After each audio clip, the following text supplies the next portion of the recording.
Et quand vous me dites que les gens ont du mal, le problème c'est que les gens ont le mal qu'ils se sont eux-mêmes injectés par la platitude, la fainéantise, la paresse, la lourdeur, la lâcheté. Mais le pire est qu'ils sont fiers de leur obscurantisme, ces minables. Ils sont fiers d'être cons. Ben non, je suis à moitié libanais. Putain, il est fort ce con. Ça dépasse tout ce que j'ai pu imaginer.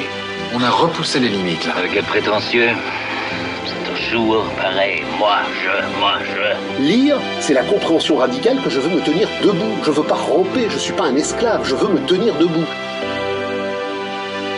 Vous arriverez toujours à me faire rire, même quand je n'ai pas envie. Marx. Encore Marx. Toujours Marx. Voilà, c'est tout ce qu'il y a. Oui, oh, les ignorants confondent parfait avec Spinoza. Tant pis pour eux. Oui, alors ça, tant pis.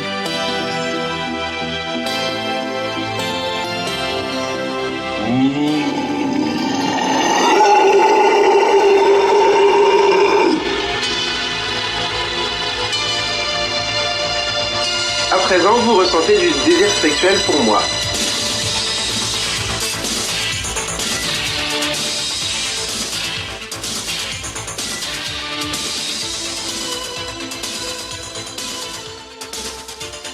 Bonjour à tous et bienvenue dans Ça Envoie, l'émission qui va vraiment voir les voix. Et aujourd'hui, mon invité numéro 2 m'a fait le plaisir de revenir une deuxième fois pour pallier une défaillance technique qui était complètement de ma faute. Ça vous dit à quel point déjà il est sympathique, en plus d'être un homme de radio qui en a vu d'autres, voix de nostalgie, de la RTBF, DJ, fabricant, s'il vous plaît, d'amplis à lampe.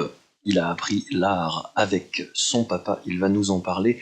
Je vous parle d'une époque qui remonte au CD et même à la VHS.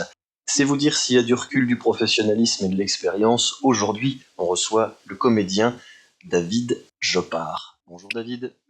Enchanté Alexandre, c'est vraiment une chouette nouvelle d'arriver comme ça dans ton émission, ton nouveau format, et je suis vraiment très content de pouvoir partager avec toi un petit moment de discussion, parce que c'est vrai qu'il y a beaucoup de choses à dire sur ce métier, en pleine mutation déjà depuis pas mal de temps, et qui j'espère va pouvoir évoluer favorablement. J'entends des choses positives, j'entends des choses plus compliquées, mais en tout cas, oui, un métier passionnant que j'ai le bonheur, moi, d'exercer depuis... alors si je remonte vraiment à la jeunesse, c'est 1985, mais la première fois que je me suis retrouvé derrière un micro.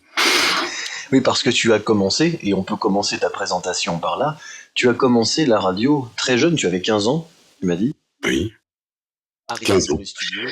Ça a démarré, si tu veux, j'étais comme j'ai eu l'occasion d'en parler avec toi, j'étais vraiment passionné par la techno. Donc j'aimais beaucoup tout ce qui était matériel. Très vite, je me suis passionné de ça parce que voilà, j'avais mon père qui était lui-même électronicien, donc qui fabriquait de la hi-fi, qui fabriquait des baffles, qui fabriquait des amplis, qui était vraiment quelqu'un avec souvent la tête dans les appareils, et donc j'ai trouvé ça assez passionnant.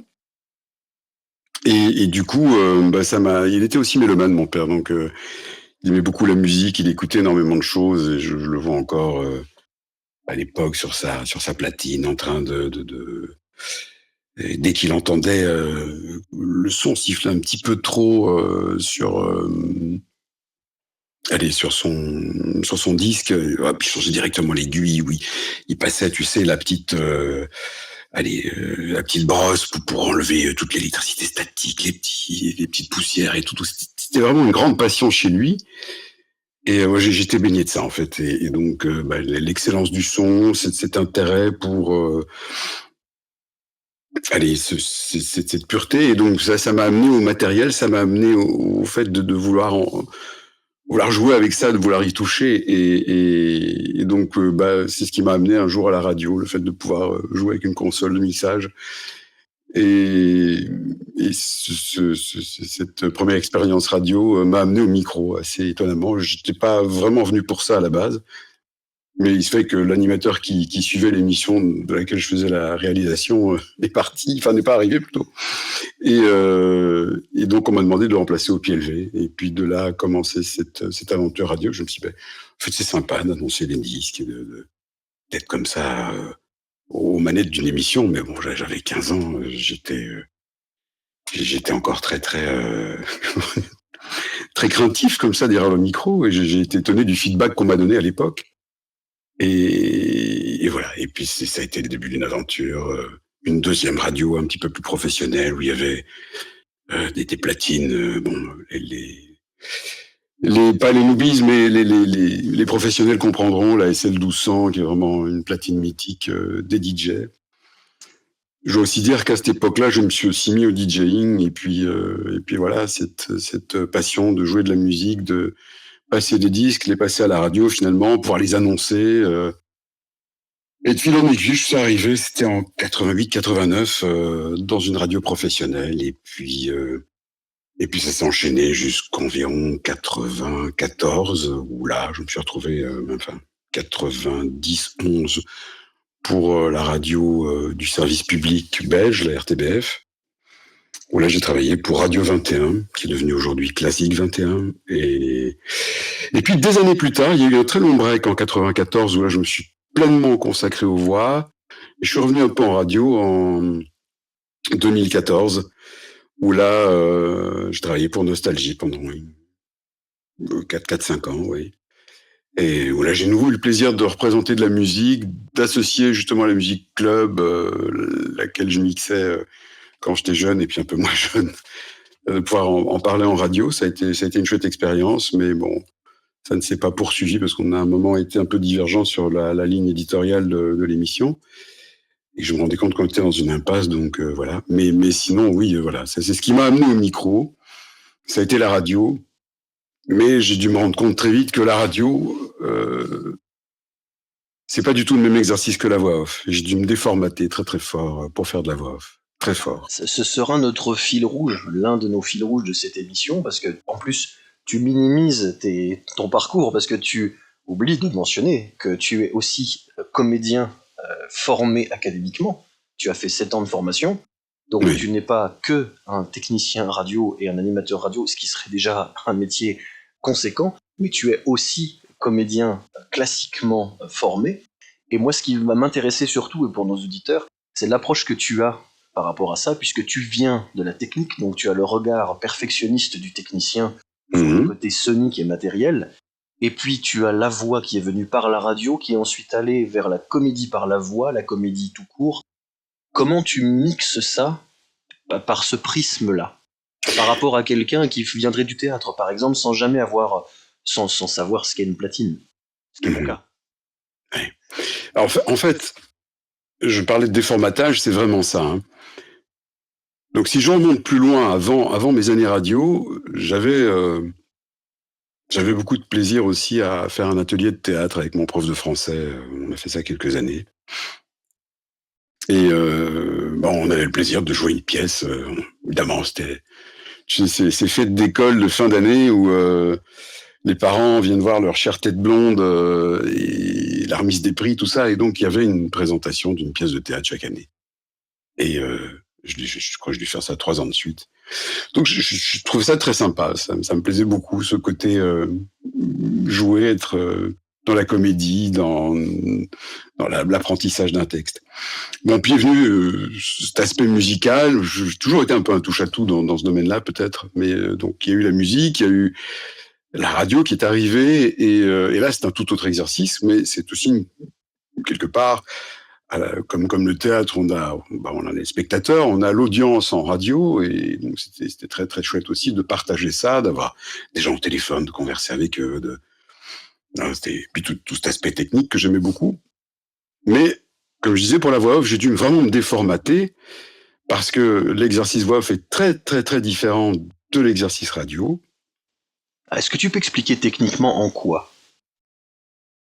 Mais c'est un positionnement de voix qui n'a absolument rien à voir, et on est dans la radio, c'est de l'impro, on est en roue libre. Oui, il y a bien des règles un peu d'antenne, mais voilà, c'est notre personnalité. Alors, notre personnalité, évidemment, elle va être là dans notre voix off aussi, mais la voix off, on va nous demander une composition. Soit on nous demande un ton très neutre, très droit, ou un ton très enjoué, ou un ton très grave, une palette incroyable. mais on va nous donner un canevas très précis, il va falloir comprendre l'instruction, le brief et rentrer dedans. La radio, on n'est pas soumis à cette contrainte-là, donc il faut comprendre un brief, ça c'est déjà une chose très importante en tant que voix off. Comprendre le brief, on va avoir un temps donné pour dire les choses. On va nous demander, tiens, est-ce que tu pourrais pas mettre un peu plus d'appui sur ce mot-là ? Là, je trouve que t'es passé un peu vite sur cette notion, est-ce qu'on peut la refaire, ou tu mets un petit peu plus d'emphase sur cette partie-là, parce que c'est un peu le point important de notre message. Voilà, tout ça, ce sont des composantes qu'on n'a pas du tout en radio. Alors, on va pas nous imposer ça pendant un speak, au niveau de l'antenne. Et puis il y a la partie jouée en tant que voix off aussi. Parfois on fait des voix off qui sont, c'est pas vraiment des voix off, c'est on va devoir acter quelque chose, faire de l'acting dans une petite scénette, un dialogue ou que sais-je, ou faire un peu de teasing sur quelque chose, ou apprendre une voix un peu espiègle pour dire tiens, vous vous souvenez la dernière fois vous avez fait ceci. Voilà, on va partir dans une composition, un jeu. Et là je me suis rendu compte qu'il fallait encore plus se déformater de la radio. Et c'est ce qui m'a amené, comme tu l'expliquais tout à l'heure, à l'académie. Parce qu'un jour, je suis carrément...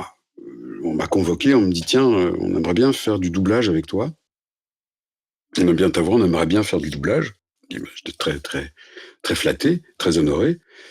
Mais je m'en sentais pas trop les épaules, même si j'avais fait ce théâtre avant, je me sentais pas légitime, comme on dit, tu vois. Je me dis, tiens, est-ce que je vais pas rentrer ? Et donc, j'essaye, et ça se passe pas trop mal, mais je sens quand même que, voilà, parfois le directeur de plateau, il transpire un peu avec moi, il a un peu de mal, quoi. Il doit un peu chercher, on doit s'y reprendre à 2-3 fois. Faut savoir que le doublage, souvent, c'est 2 takes, 2 passes, et on passe à la boucle suivante. Moi, j'en mettais plutôt 3 ou 4, plus que 2, et j'avais quand même un rôle important dans ce truc, donc fallait que ça avance. Et c'est là que je me suis dit, tiens, de l'académie, de l'art de la parole, que ce soit l'art dramatique, la déclamation, ça peut être utile. Et donc j'ai fait ça pendant pas mal d'années, de mémoire, je pense que c'est 7-8 ans, quelque chose comme ça. Ouais, je dis pas de bêtises, c'est de 2004 à 2011, plus ou moins, je pas fait le calcul, mais enfin voilà, ouais. Et je me suis arrêté parce qu'il y avait la distance, c'était assez chronophage, j'avais un prof qui était super, mais le cours était très loin, donc à un moment donné, j'ai abdiqué parce que j'avais trop de boulot. Mais ça m'a apporté énormément. Mais ça a été aussi un très gros déformatage par rapport à la radio. Donc la radio, c'est vrai que c'est une base sympa pour une série de voix off, des choses très radio, en définitive. On apprend l'aisance. D'ailleurs, au début, c'est ce que je faisais le plus, parenthèse, je faisais ça beaucoup. Au début, c'était les sorties de CD. Je vous parle d'un temps que les moins de 20 ans. Le CD, qu'est-ce que c'est ?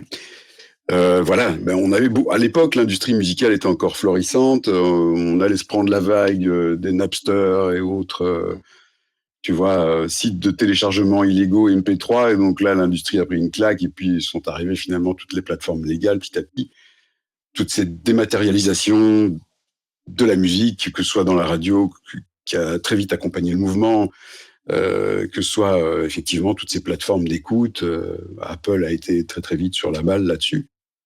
Mais voilà, donc ça a été à l'époque, je faisais beaucoup de bandes annonces pour les sorties musicales, et puis dans la foulée, il y a eu les bandes annonces de films où c'est un ton très particulier, et où en tant que présentateur radio, j'ai trouvé assez vite ce ton-là de la bande annonce de film. Mais il y a eu des choses beaucoup plus subtiles, et là, j'étais très content d'avoir fait de l'art dramatique, de la déclamation, ça m'a beaucoup aidé, clairement. Alors tu soulèves un gros lièvre pour les gens de la profession, si je t'ai bien entendu. Si j'ai bien compris ta réponse, tu fais une différence entre le monde de la radio qui aurait beaucoup à voir avec le théâtre d'improvisation, en tout cas l'improvisation à l'oral, avec une latitude. On pourrait dire ça, oui. La voix off qui répond à un brief qui se rapproche d'une sorte d'artisanat, et puis tu as fait la différence avec une deuxième prestation qui est plus de la dramatique audio, où là tu dois construire un personnage et invoquer encore plus des qualités de comédien. Et c'est cette différence entre les deux voix off qui m'intéresse, parce qu'elle est souvent non sue, voire niée, avec des problèmes de déconsidération, des comédiens qui se qualifient eux-mêmes de voix off et qui disent non, je suis pas comédien, ce qui est quelque part une absurdie, et puis d'autres qui vont dire au contraire tu en rajouter, ou tu vois, il y a beaucoup de choses qui se mettent là-dedans, et finalement, moi j'aime pas dire voix off. C'est un comédien. Mais ton approche a déjà mis une subtilité en deux branches. Est-ce que tu peux creuser ça, s'il te plaît? Ça m'intéresse beaucoup. Oui, disons que être voix off et être comédien, c'est deux choses quelque part assez différentes, quoi. Tu vois, c'est vraiment deux métiers pour moi assez différents. Tu peux être une excellente voix off et être un très mauvais comédien. Et tu peux être un très très bon comédien et être une très mauvaise voix off. Ce que tu viens de dire est complètement contre-intuitif pour quelqu'un qui n'est pas de la profession. Voilà. Est-ce que tu peux vraiment illustrer ce point? Mais, par exemple, les comédiens de théâtre, au début, quand ils arrivent au micro, et il y en a beaucoup pour qui c'est très très difficile, quoi. Parce qu'ils sont vraiment dans la déclamation, comme ça, très très expansif, et alors, c'est beaucoup trop, et l'ingé son s'arrache les cheveux, et ils ont cette manière de porter la voix très très fort parce qu'ils jouent au théâtre. Oui. Or qu'un micro, là, tu peux lui parler comme ça, tu vois, tu peux jouer avec lui, c'est un outil. C'est déjà ça. Donc, dans la voix off, par exemple, on va venir vraiment faire quelque chose de très détaillé, voyez. Alors que dans le comédien, il va déjà devoir prendre du recul et il va falloir aussi qu'il se canalise un peu par rapport à la scène. Donc, voilà un exemple très technique ici de la différence qu'on va avoir avec une voix off. Où on peut se permettre d'aller chercher des petites choses comme ça. C'est une déformation professionnelle due à l'acoustique, parce que le comédien de théâtre, il doit déclamer fort pour que le type au fond l'entende aussi. Exactement. Donc ça, c'est la première chose. Et par contre, le comédien voix off, enfin la voix off, lui, et c'est dans ça que je dis juste une pure voix off, ça peut assez bien matcher avec un parcours radio, parce que il y a déjà cet exercice d'avoir un casque sur les oreilles, d'écouter sa voix autrement que... et là, on se rend compte que la voix n'est pas du tout la même dans le micro que celle qu'on entend par l'oreille interne quand on s'écoute parler. Enfin, on ne s'écoute pas parler en général. On parle, enfin, il y a des gens qui s'écoutent parler, mais généralement, on ne s'écoute pas parler, on parle aux gens, on est en communication. Et là, d'un coup, on s'entend et c'est une perception tout à fait différente. Et parfois, au début, enfin, pour ma part, au début, c'était un peu choquant. J'aimais pas. Et puis, je m'y suis fait avec le temps. Et puis après, on s'entend dans la radio. On s'entend encore différemment. Et au début, c'est difficile aussi. Puis on s'y fait. Mais il y a cette technique du micro que le comédien n'a pas. Alors, le comédien de doublage non plus. Le comédien doubleur, il est à la barre, il a généralement pas le casque. Alors, certains parfois l'ont, dans certains cas de figure, mais en règle générale, le comédien, il écoute la boucle, le personnage qu'il va devoir doubler, il écoute son jeu, la force, l'intention qu'il va mettre dans cette scène. Il va tâcher de la reproduire le mieux possible tout en rentrant dans la bouche du personnage. Mais encore une fois, il ne travaille pas avec un casque sur les oreilles, donc lui, le micro est très loin. Très très loin. C'est pas du tout un exercice de voix off où, comme tu vois, ici, par exemple, je te parle, bon, parce que voilà, je veux que tu m'entendes bien, mais je veux dire, ici, justement, je m'amuse aussi avec cet outil, le micro. Suivant que je viens comme ça, suivant que je me mette comme ça, le résultat est tout à fait différent. Et c'est toute cette technique-là qui vient aussi, pour une voix off, avec le temps, de jouer avec cette matière, tu vois, cette espèce d'élasticité qu'on a, cette plasticité du micro qui sonne pas pareil quand on vient là ou quand on se met là, et qui va faire que la voix va pas sonner pareil non plus.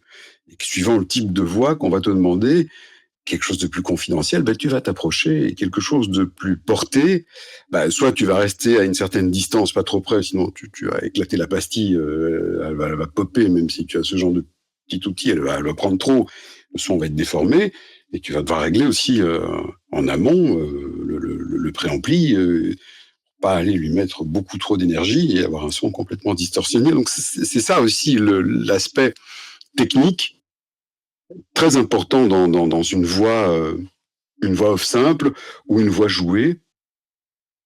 Voilà, tu vois, ça fait partie des éléments. Et puis, il y a la contrainte temps aussi qui est très importante dans les voix off. comme dans les voix jouées parfois, parce que quand tu fais une pub, il y a une contrainte de temps. Elle doit faire 20 secondes, 10 secondes, 30 secondes. Ça veut dire que tu dois rentrer tous les mots, et de préférence de manière claire, dans un laps de temps défini, avec le jeu que t'a demandé le client qui est en studio, le coach qui est là pour te dire un peu plus par là, un peu plus par là. Tout ça, ce sont des contraintes. Le jeu, ça va être différent encore, puisque là, encore une fois, soit tu es dans une voie de doublage, tu vas devoir t'inscrire dans des labiales d'un acteur, avec toutes les tricheries qu'il faut cerner, utiliser pour donner l'impression que que c'est bien l'acteur qui parle alors que c'est toi qui es en train de le doubler. C'est tout un art, hein, pour que quand l'acteur fait A, tu as un son qui va ressembler en tout cas à un A et pas autre chose. C'est rentrer dans les labiales. Et si tu fais par exemple, tu vas jouer mais tu es ce qu'on a dans l'exercice qu'on appelle un dubbing, mais qui est pas lip sync, simplement tu accompagnes une voix qui est en anglais, mais toi tu la doubles, tu fais quelque part la traduction, par exemple. Oui. Tu vas quand même mettre un peu de jeu, mais tu n'es pas tenu du tout de la même manière, tu vois, dans l'exercice de devoir rentrer dans. Tu vas attendre que la personne commence, tu l'accompagnes, tu vas t'arrêter si elle fait une pause, tu vas reprendre après. Enfin, tu vas essayer de t'arrêter au moment où elle s'arrête, de commencer juste après qu'elle ait commencé. Tu vas suivre son rythme, mais c'est pas au rasoir comme dans du doublage. Et donc c'est chaque fois des disciplines très différentes. C'est pas non plus la même chose qu'un livre audio où tu vas raconter une histoire, mais où on va déjà peut-être se rapprocher aussi par moments plus de la voix off. Donc, pour moi, le jeu, c'est un truc où ça peut partir vraiment dans des dimensions très très fortes, et où parfois le comédien de théâtre peut être excellent si on l'a bien un peu balisé en amont, mais s'il arrive avec juste son expérience théâtrale et qu'il est près du micro, ça va demander un peu de temps. C'est marrant parce qu'à t'entendre, on dirait qu'il y a... Sur notre table de mixage, il y a un potard qui s'appelle expertise technique sur le matériel. Mmh. Quand on est voix off ou animateur radio, il faut que ce potard-là soit à fond, qu'on connaisse comme doigt très très bien le matériel. Mmh. Et puis à l'autre extrémité du spectre, le potard est quasiment à zéro, où là c'est le comédien de théâtre qui connaît rien de tout ça et qui doit presque apprendre à zéro la première fois en studio. Oui. Et il y a des variations entre les deux. Donc la technique est toujours un sujet. La technique est toujours un sujet, bien sûr, à plein de niveaux. La technique dans plein d'aspects. Et ça commence déjà pour une voix par l'acoustique qu'il va y avoir autour de nous. Toutes les voix off le savent, enfin celles qui ont un petit peu d'expérience. Il y a des pièces où ça va pas le faire du tout, quoi. Et on ne se rend pas compte qu'il y a autant de réverbération dans la pièce, de la couleur de la pièce en quelque sorte. Ici, moi, voilà, je te parle, je suis dans ma cabine, mais elle a une couleur relativement neutre qui permet d'éviter d'avoir trop d'effets de pièce, justement. Il y en a un petit peu, parce que ma cabine, elle n'est pas gigantesque, j'ai de la chance d'avoir déjà une belle, mais tu viens à un studio, tu vas te retrouver dans une cabine qui peut parfois faire, même pour des radios, jusqu'à 7-8 mètres par 7-8 mètres, tu vois, enfin, t'as un volume, quoi, et t'as de la hauteur de plafond, donc il y a de l'air pour toute cette voix. Et ça a l'air de rien, mais c'est extrêmement important. C'est extrêmement important. Parce qu'on se dit c'est le boulot de l'ingé son, du perchiste. Non, c'est aussi, et peut-être même avant tout, le boulot du vocaliste. Et ça, je dirais que c'est la base de la base, c'est déjà l'acoustique. Si l'acoustique est pourrie, alors aujourd'hui on a bien des outils, mais bon, comme tu connais l'adage, hein, c'est shit in, shit out, voilà, ça ne rate jamais, ça, hein, je veux dire, ne t'attends pas à voir. C'est vrai qu'aujourd'hui, on arrive à faire des trucs surprenants. J'ai encore vu dernièrement des outils IA qui corrigent. Alors oui, on a une catastrophe industrielle et on arrive à un truc écoutable. Voilà. Ouais, c'est pas mal. Ça peut faire illusion dans certains cas de figure. À la limite, un podcast, pourquoi pas, ça peut encore passer, plus ou moins. Sur des écoutes pas trop qualitatives, ça va aller. Sur un ordi, tout ça, un smartphone, on y va avec du feu. mais pas sur des écoutes un tout petit peu plus qualitatives. L'acoustique, c'est vraiment déterminant. Après, oui, le micro, l'ingé son, les réglages du matériel, le matching qu'on peut avoir entre tel micro et tel préampli. Alors ça, c'est très très bien. Moi, je suis passionné de ça, mais c'est pas ça qui va faire la performance. On peut déjà arriver à des très très bons résultats avec un micro directement dans une bonne carte son. Je veux dire, ça marche très bien. Après, voilà, ça ajoute un petit plus à condition de savoir l'utiliser, à condition d'avoir une cabine, à condition, il y a beaucoup de conditions. C'est pas les priorités. C'est des plus après, mais je veux dire, c'est comme la personne qui s'achète une chaîne hi-fi à 300 000 € et qui écoute ça dans son salon avec des grandes baies vitrées, du béton partout et du carrelage au sol. C'est vraiment jeter des perles au cochon, je veux dire, c'est n'importe quoi. Parce que ça va sonner, mais de manière déplorable. Ça sera pas du tout à la hauteur du budget investi dans ce matériel. Donc c'est ça aussi qui est important de comprendre. Mais la première chose qu'on va attendre d'une voix, c'est aussi de la poser correctement, de savoir utiliser son micro, de savoir aussi surtout comprendre un brief et restituer quelque chose. C'est pas juste que ça sonne bien au niveau de la qualité du son, mais aussi que y a plein de gens qui ont des belles voix, mais qui savent pas l'utiliser parce qu'ils n'ont pas l'expérience, parce que voilà, et qui peut-être très vite comprendraient le jeu, mais il y a des gens, voilà, une très belle voix, mais un accent à couper au couteau, voilà, et en même temps, ça va rester très très monotone, ça ne va pas aller. Ça, la voix, c'est important et il faut bien s'en servir. C'est justement l'objet de ton travail aussi, et c'est extrêmement important. Mais au-delà de ça, il y a pas mal d'autres aspects quand même. Voilà. C'est important que tu le précises, parce que c'est ce que tu dis là est souvent compris de travers. Je le vois souvent dans nos milieux, où l'importance du matériel se transforme en goût pour le tuning. Voilà, c'est ça. J'ai un Neumann à 7 000 € et je vais jamais prendre un cours de comédie de toute ma vie. Voilà. Mais c'est la même erreur à d'autres extrémités. Mais je sais pas conduire. Voilà, j'ai une grosse bagnole avec un turbo 16 cylindres en V. J'ai 6000 chevaux, mais je sais à peine conduire. Ça va pas le faire. C'était une remarque très intéressante qu'avait faite Alexandre, notre ami et collègue. Oui, on salue au passage. Alexandre Crépet, à qui on fait un coucou. Ouais. Il m'avait dit, mais c'est la même erreur que de caster un comédien parce qu'on a bien aimé sa voix. Oui. C'est terrible parce qu'on va lui faire de la voix, alors qu'en fait, la voix dont on est tombé amoureux, c'était la voix d'un personnage. C'est pas le personnage qu'on recrute, c'est le comédien qui va faire une autre voix puisqu'il va faire un autre personnage. C'est ça. Donc c'est sur sa qualité de comédien et sa plasticité qu'on devrait le recruter. Exactement. Tu valides ça? Je valide totalement.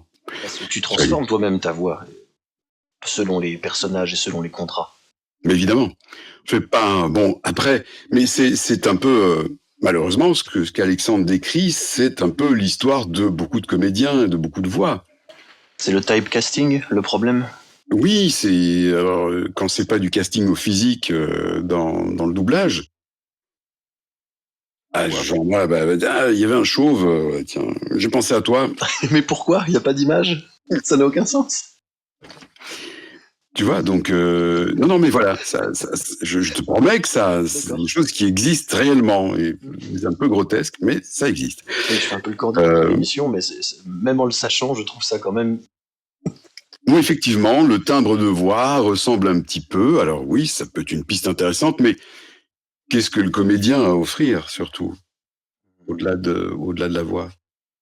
Est-ce que ça va rentrer? Est-ce que ça va matcher au niveau de l'énergie qu'il va donner? Voilà. Et on n'est pas bon en tout nécessairement.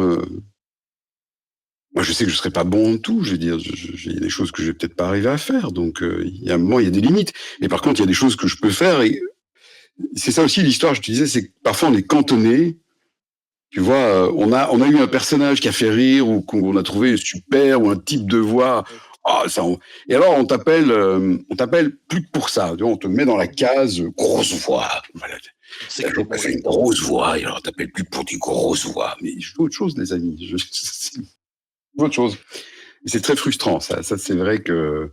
Enfin, après, on s'en accommode, et puis il y a toujours un moment où le vent tourne un peu et ça se passe différemment. Mais oui, j'adore déconner, j'adore jouer. Il y a une période comme ça où on m'appelait systématiquement pour le même genre de produit, le même genre de... Hein, t'as une voix pour les bagnoles. Bah oui, peut-être, mais pas que, en fait. Tu vois, voilà, pas que. Oui. Oui, parce que parfois il y a des femmes qui font des très très bien des voix de voiture aussi, quoi. Donc et ça se passe super bien, ça donne bien. Et c'est pas ce côté ouais, grosse voiture. Mais voilà, c'est des clichés. C'est pas toujours évident de leur tordre le cou, de les pourfendre, mais bon, avec le temps parfois on y arrive. Est-ce que tu accepterais, alors que c'est un peu salaud, ça n'est pas prévu dans le conducteur, mais t'es libre de refuser. Est-ce que tu accepterais de nous faire une petite démonstration sur une phrase simple, 3 fois la même, de la différence entre si tu l'as fait en animateur radio, si tu l'as fait en voix off pub, et si tu l'as fait en dramatique audio, ou tu l'as dans un squelette de personnage de ton idée, pour que les auditeurs se rendent compte. C'est possible ou c'est de prendre un peu en terre? C'est possible, mais je ne sais pas à quelle phrase tu pensais. Est-ce que tu avais déjà écrit une phrase pour moi ou... Non. Ah non, pas du tout. C'est improvisé, l'idée me vient en parlant. D'accord. Je peux dire quelque chose de neutre. Je trouve qu'Alexandre est merveilleux, modeste et lucide sur lui-même, par exemple. C'est un exemple. C'est un très bon exemple. Je te prends au mot, Alexandre. Il va vraiment le faire. Alors, je trouve qu'Alexandre, il est vraiment merveilleux. Donc, ce soir, n'hésitez pas à le retrouver dans son émission. Bon, voilà, ça serait un ton. Par exemple, si on l'imaginait en façon pub, pour quelque chose d'un peu feutré, je trouve qu'Alexandre est vraiment merveilleux. Et n'hésitez pas à le retrouver ce soir. Ça pourrait être de la radio aussi, ceci dit, tu vois. En imaginant que c'est une émission nocturne, ou tu vois, enfin bon, ou partir vraiment. Je trouve qu'Alexandre est vraiment merveilleux, et on part dans un truc complètement, voilà. Oui, 3 choses différentes. Bon, j'ai un peu fait n'importe quoi, mais ah non, mais j'y ai cru les 3 fois. Et moi, je dis ça, je suis neutre et objectif dans cette histoire. Oui, ça, je pense que ça c'est la chose dont on doute absolument pas, c'est ta neutralité en les circonstances, ça c'est sûr. Non, mais voilà, enfin, je veux dire, c'est le jeu, en tout cas, la voix off, évidemment, c'est connexe, ça se tient. Je dis pas qu'on est à 360 degrés à l'opposé dans ces différents exercices, mais ce qui est sûr, c'est qu'il y a des comédiens de théâtre qui ont beaucoup de mal à trouver la voix off, et puis qui à un moment la trouvent, hein, ceci dit. C'est pas du tout... ça leur met un peu de temps parce qu'ils ont cette habitude de déclamer et de porter très fort la voix. Et parfois, à l'inverse, les voix off ont du mal à se lâcher et s'auto-compressent. Ça, on me l'a dit parfois au début de ma carrière. On s'auto-compresse, tu vois, on est déjà dans une voix très...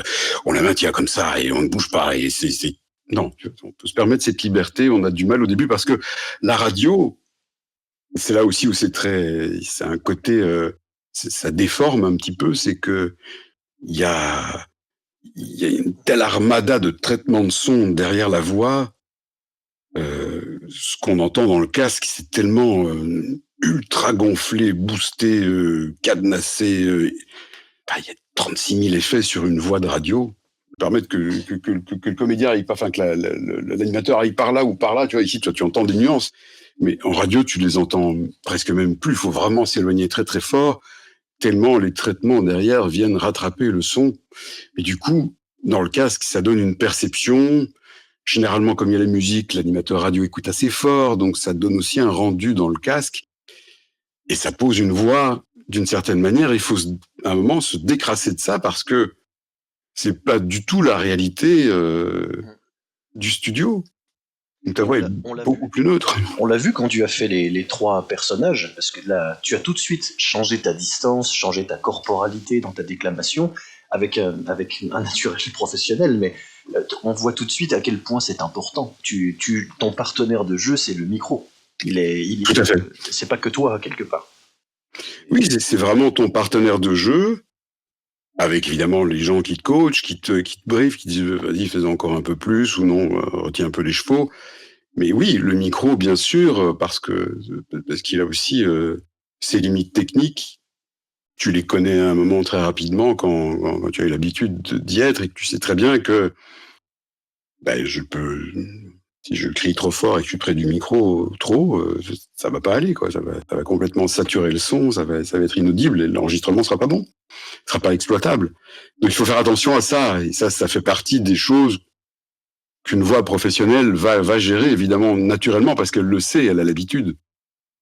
Mais donc oui, ça demande un peu de technique, effectivement. Ça demande un peu de technique. Et a fortiori en home studio, parce que là, il n'y a pas un technicien pour te coacher et te dire attends, là, t'étais un peu trop près, attends, je vais régler, parce que là, j'ai entendu que c'est un peu too much. Là, c'est à toi, t'es en self-op, et il faut regarder à tous ces paramètres, faire un test éventuellement avant.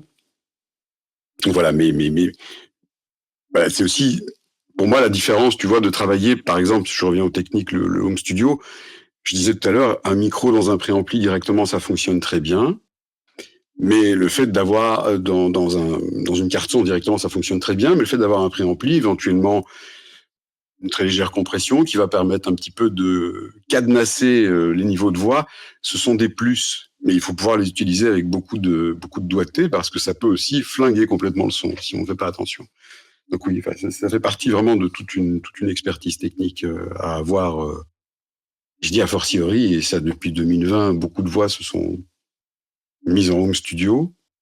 Mais une chose d'avoir le matériel, une chose est de pouvoir s'en servir correctement, comprendre ses subtilités, ce que c'est un niveau, ce que c'est une dynamique, ce que c'est une compression, etc. Enfin voilà, c'est important.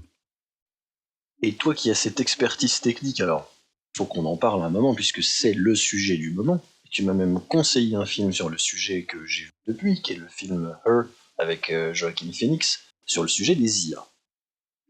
Alors, c'est le sujet brûlant du moment dans nos métiers.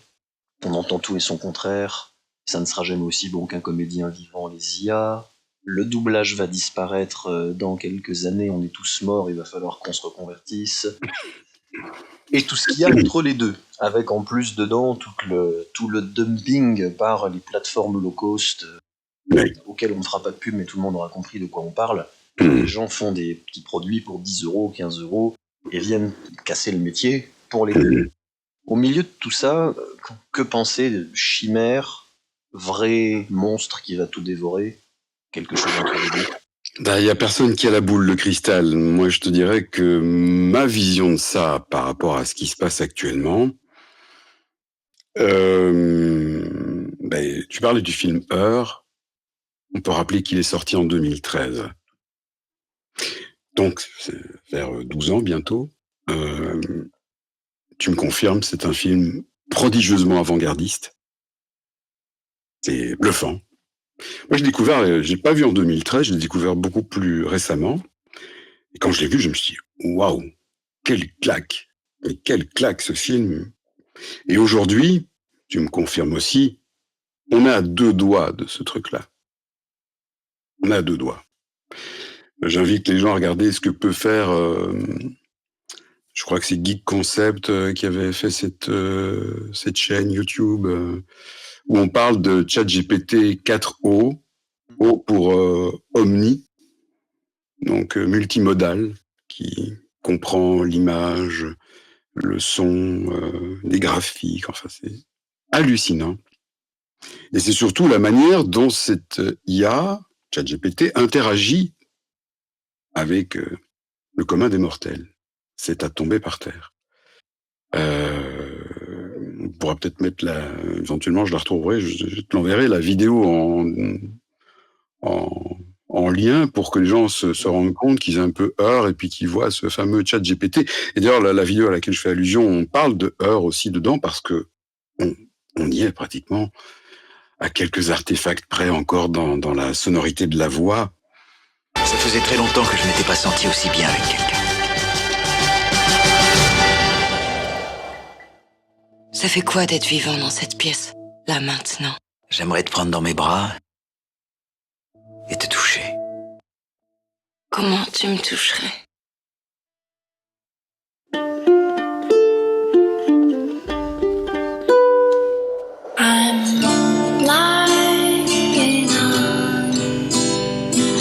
Il faut être fou pour tomber amoureux. C'est une certaine forme de démence acceptée par la société.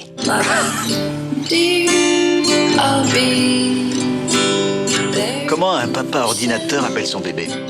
Je sais pas. Ma puce.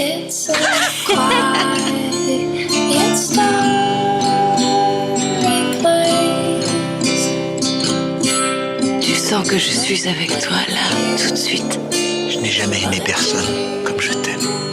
Moi aussi. Maintenant, je sais comment on aime.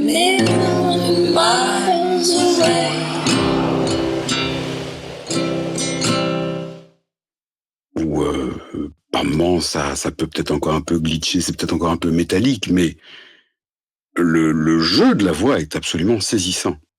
Mais j'ai vraiment saisissant.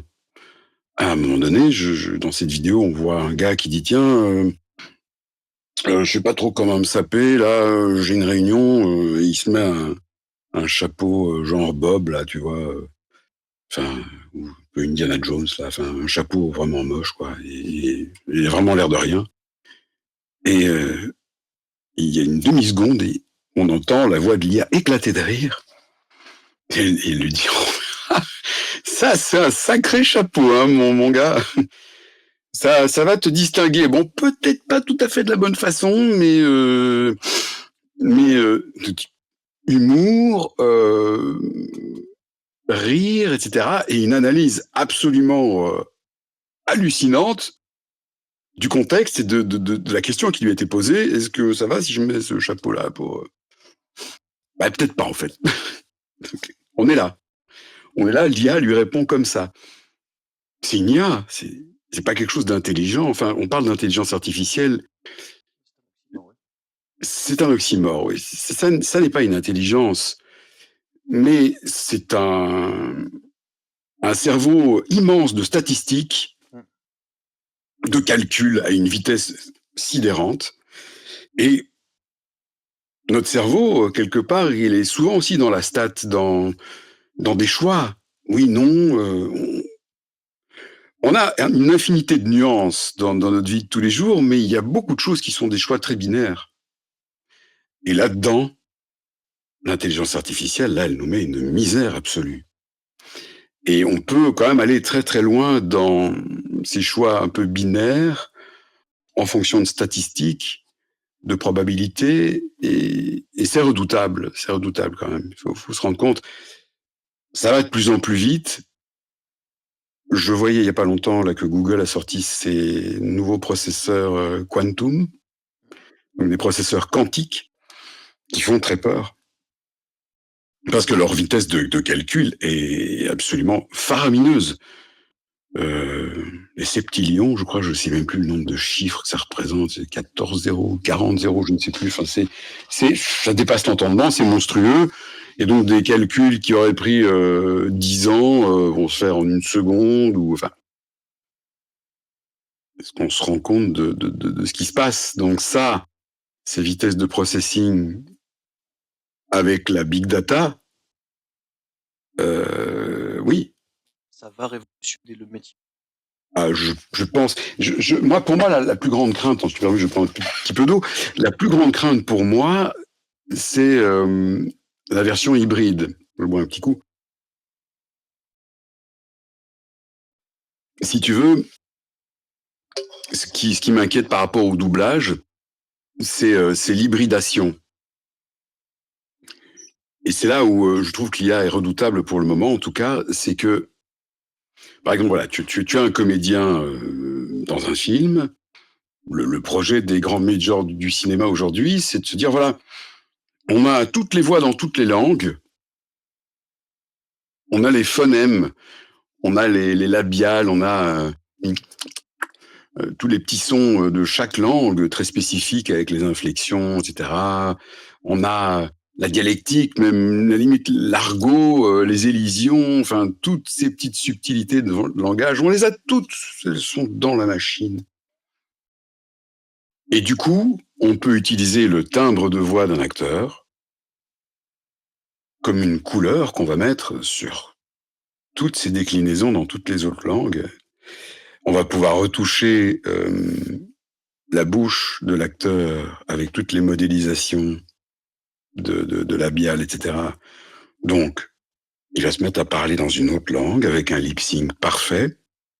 On garde sa voix et en plus, on va garder sa dimension dramatique.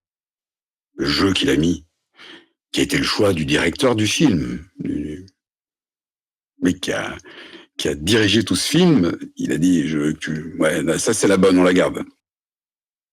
C'est pas un doubleur qui va revenir derrière, qui va... alors, effectivement, il peut y avoir des subtilités. Il y a un flegme anglais qui est pas nécessairement la même manière de jouer, mais c'est ce qu'on aime aussi quelque part dans un film. Moi j'adore dans une VO, justement, voir ce flegme que les Britanniques peuvent avoir, ou ce côté un peu plus tongue-in-cheek, comme on dit, des Anglais un peu, enfin, des Américains plutôt très plus déconnants, plus comédie, plus parfois un peu cartoon même, qui sera encore différent de l'allemand, etc. Mais ça fait partie de la richesse d'un film qu'on va regarder.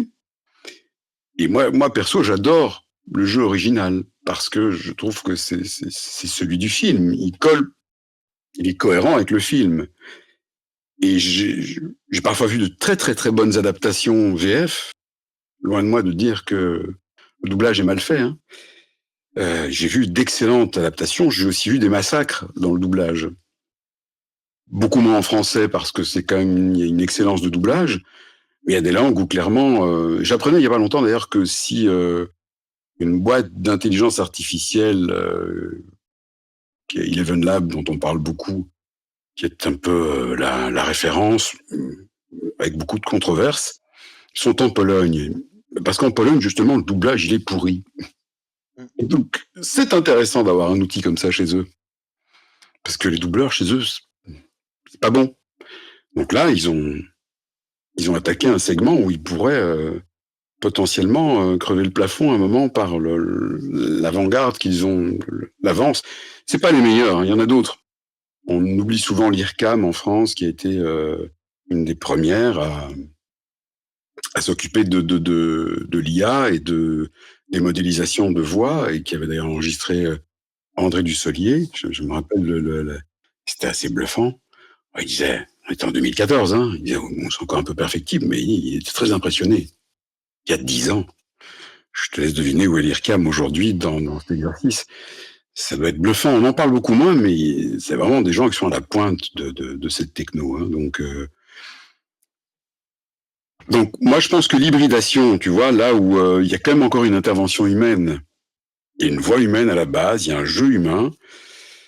Le seul boulot de l'IA, ça va être l'adaptation avec toute la base de données de plus en plus riche, des dialectes, éventuellement des petites notions d'argot, de la manière dont on fait des appuis dans chaque langue, etc.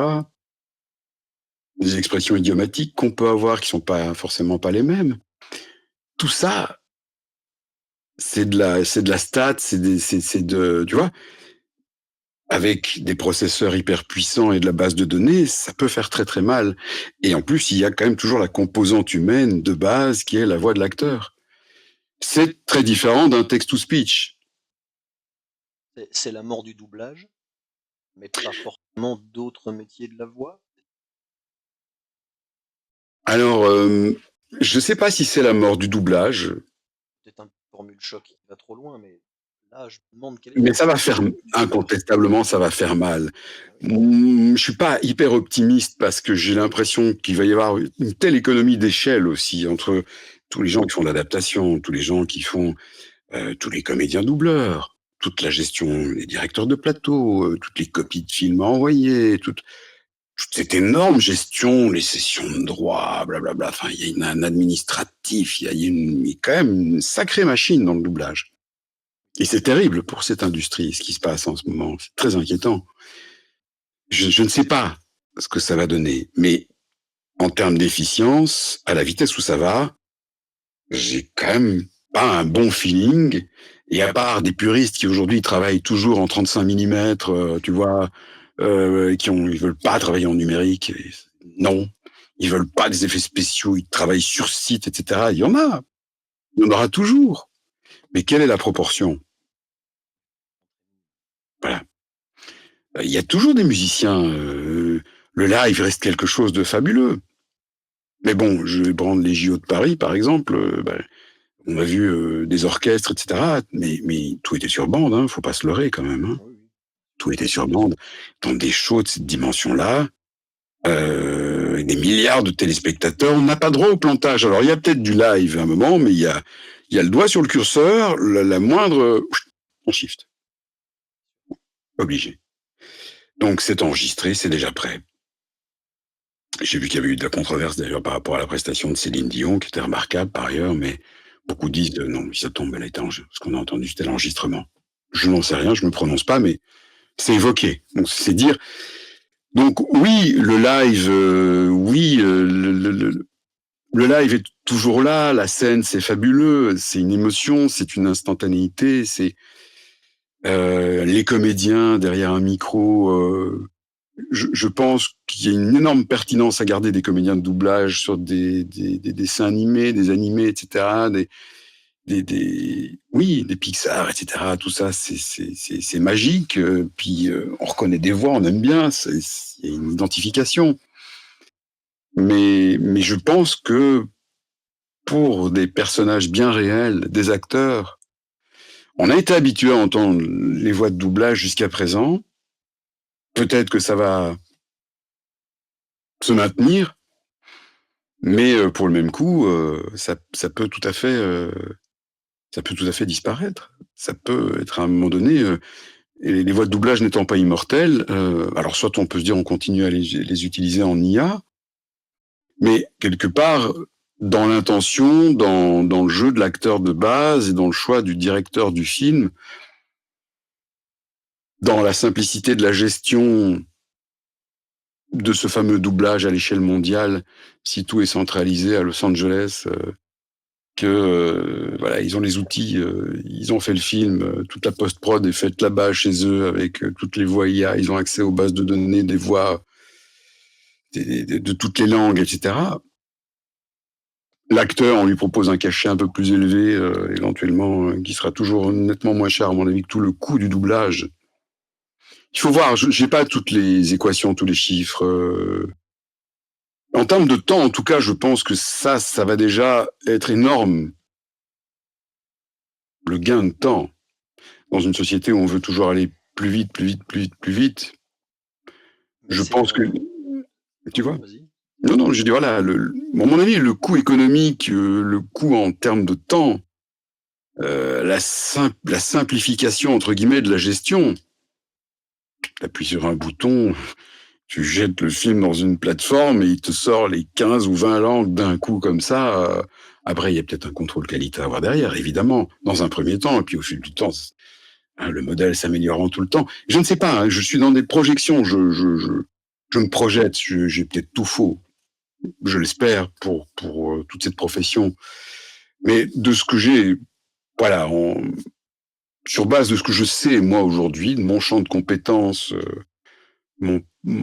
qui est sûrement restreint et qui est une vérité d'aujourd'hui à l'instant T et qui n'est pas celle de demain, je me dis, c'est chaud, c'est très chaud. Et même dans les voix off, par rapport à je pensais au cas de figure, voilà, Coca-Cola, ou je sais pas moi, une marque internationale, je prends Coca parce que voilà, c'est tellement mondial.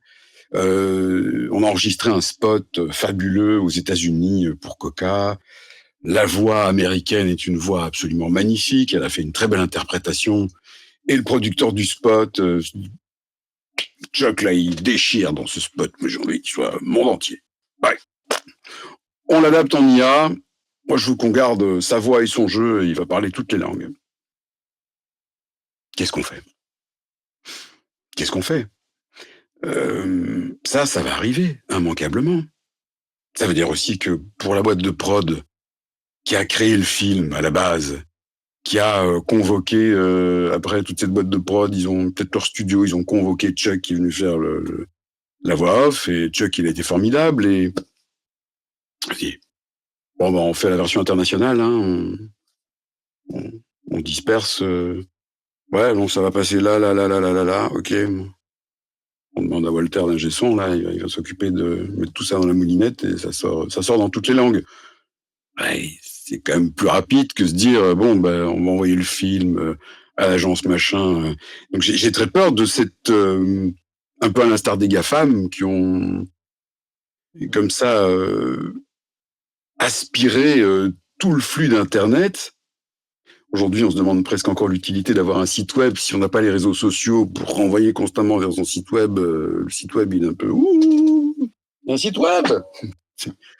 C'est terrible. Avant, on avait un site web, ça avait une pertinence. Aujourd'hui, ça en a toujours, mais c'est pas suffisant. S'il n'y a pas, avant tout, limite, c'est presque secondaire par rapport aux réseaux sociaux. Je trouve ça tragique. Bon, on est tenu de, bon, voilà, c'est un outil, voilà, on compose avec, mais voilà, c'est dans certaines boîtes, c'est facile d'avoir quelqu'un qui gère à temps plein cette com au travers des réseaux sociaux. Mais le petit indépendant, le petit artisan, c'est beaucoup plus compliqué quand même. Hein. C'est un poste, j'ai presque envie de dire, à temps plein, hein, de gérer quelque part une communication au jour le jour, en plus de son boulot, s'il est déjà prenant, etc. C'est pas toujours évident de caser ça dans l'équation, tu vois. Donc, oui, pour dire que j'ai peur, donc, par rapport à ce métier de la voix et à l'instantanéité que peut apporter l'intelligence artificielle, tant qu'elle est encore un petit peu drivée aussi initialement par un humain. Voilà, je pense que ça peut être dangereux. Alors, si on parle du text-to-speech, je veux dire, on n'appelle même plus un comédien, on s'en fout, on balance un texte dans la machine. Et... Bon, j'ai quand même appris qu'il y a 80 paramètres par exemple, chez Eleven Lab, la version pro, le text-to-speech, on a 80 paramètres ajustables pour sortir la voix. 80 paramètres. C'est énorme, en fait. Hein. Donc, on rentre un texte, on choisit une voix, et sur cette voix, il y a 80 paramètres de variation qu'on peut utiliser. Vitesse, style, énergie, etc. Incroyable. Mais je me dis, bon, si en tout cas c'est à coup de prompt, ça reste quand même plus intéressant de travailler avec une vraie voix. Je pense que j'ose espérer que le bon sens humain va l'emporter à un moment et se dire que finalement, c'est toujours mieux qu'un humain s'adresse à un humain pour communiquer quelque chose. Surtout lorsqu'il s'agit quand même vraiment de choses très humaines. Après, je dis pas que pour annoncer la station dans le métro, pour donner l'heure, pour donner la météo, pour voilà, des modèles très bien faits. J'entendais que des radios s'essayaient à des animateurs hier et j'ai entendu des trucs, c'était assez bluffant. Bon, encore une fois, j'ai pas la boule de cristal, je sais pas où ça va nous mener. Je pense que, à l'instar des instruments de la musique, les ordinateurs ont retourné la table, mais il reste toujours des batteurs, il reste toujours des musiciens, il reste toujours voilà, malgré les boîtes à rythme, malgré les séquenceurs, malgré tout ce qu'on veut, il y a une niche qui s'est ouverte, il y a un nouveau style de musique qui est arrivé, il y a eu moins de boulot certainement pour les musiciens sur un certain nombre de segments, mais il en reste. Mais il est évident que un impact significatif est déjà en place. Les plateformes sont assez unanimes là-dessus, les plateformes de voix le disent. Le chiffre d'affaires a été impacté sur toute une série de segments, tout ce qui est e-learning. Placez votre rideau à 10 cm de la fenêtre. Ensuite, placez des tringles à rideau. Tu vois, le tuto pour te dire comment faire, la notice de médicaments, des choses comme ça. D'abord, c'est hyper chiant à faire, et je pense que l'intelligence artificielle le fera au moins aussi bien, si peut-être même pas mieux, et beaucoup plus vite. Mais lorsqu'on va aller chercher vraiment des nuances, quelque chose de très ressenti, ça va demander beaucoup plus de travail, et je me demande quelle est la pertinence aujourd'hui. Hein. Ça tombe demain, on va être renversé de voir ce que l'IA est capable de faire. Toujours plus dans le mimétisme, de faire parler machin avec le style de truc, et avec des notes d'argot de machin, parce que c'est ça qu'on peut faire aussi. On peut même mélanger des voix aujourd'hui, faire une espèce de blend, un peu comme le café, tu vois. On mélange des grains, on mélange des voix, et c'est hallucinant. C'est autant passionnant qu'effrayant parfois, oui, effrayant. Je suis content, étant enfant, d'avoir été bercé par Winnie l'ourson, joué par Roger Carrel. Oui. Et je pense que si j'ai un jour des enfants et que c'est Skynet qui s'en occupe parce qu'il le fait vite et mieux et moins cher, ils y perdront par rapport à moi au même âge. Ah, c'est sûr. C'est un positionnement esthétique qui m'est personnel. Puis un épisode qu'on n'entendra plus jamais. Hein. Oui. Mais tu soulèves un vrai point qui va nous ramener à toi et à ton passage à Nostalgie, qui est sur le positionnement déontologique de l'artiste. Non pas qu'il y ait eu des problèmes déontologiques à ton passage à Nostalgie, mais tu m'as fait part, c'est courageux de ta part de l'avouer, d'un véritable problème qui frappe nos milieux, qui est l'injonction au consensuel. Tout à fait. Qui a fini par user ton envie au bout d'un certain temps. Je ne trahis pas un secret d'État, hein, je parle sous ton contrôle. Non, bien tu sûr. fini par quitter la station parce que tu pouvais plus t'exprimer, parce que trop mur à droite, mur à gauche, sillon au milieu. Est-ce que ça, c'est un problème répandu? D'où vient-il? Comment y remédier? Mais d'où il vient Tu sais, j'avais lu un bouquin absolument passionnant sur la musique, puisqu'on bascule un peu sur le registre de la musique, de la radio, et que tu me parles d'uniformisation, ça se décline dans toutes les... un peu dans toutes les disciplines, mais bon, on va parler de quelques instants de la musique, on va faire une petite digression là-dessus. À la base, la radio, quand elle est née, je recommande un excellent bouquin qui s'appelle Last Night a DJ Saved My Life. Il parle de la jeunesse de la radio dans les années début 1900. Je crois que c'est 1920, quelque chose comme ça. Je crois que c'est 1920, je sais pas, parce que j'ai lu ce bouquin il y a quelques années quand même, et je trouvais ça vraiment passionnant. Et donc, l'exercice du DJ, c'était de faire découvrir, bon, au début c'était surtout de la parole, mais à un moment est arrivé la volonté de faire découvrir de la musique. Une nouvelle production musicale, et les gens écoutaient la radio pour entendre des nouveautés. Et les DJ les plus novateurs, les plus avant-gardistes, qui allaient chercher les petites pépites, les nouvelles tendances, c'était ceux-là qu'on avait envie d'écouter, clairement. Et à un moment donné, est arrivé dans les radios ces fameux top 30, top 40, top 50, top 100. Est-ce que tu sais comment est-ce que c'est né, cette histoire? C'est assez génial. C'est ce bouquin qui me l'a appris. En fait, à l'époque, il y avait déjà des jukebox, et de mémoire, il y avait 40 disques dans un jukebox. Je crois que c'était 40, 30, enfin bref. On va dire 40, je suis plus sûr du chiffre, mais en tout cas, il y avait un nombre défini de disques. Et on s'est mis à relever finalement l'écoute des disques dans le jukebox. Remarquez que certains disques étaient beaucoup plus écoutés que d'autres, évidemment. Mais en fonction de quoi? En fonction aussi de ce que la radio avait passé. Aussi. Et donc, quelque part, les radios se sont mises à se baser sur le nombre d'écoutes dans les jukebox pour dire que ce disque-là était... C'est comme ça qu'on a commencé à formater la radio, et quelque part à rétrécir de plus en plus le champ de possibilités d'écoute, et ne retenir que la crème de la crème de la crème de la crème, et finalement on resserre.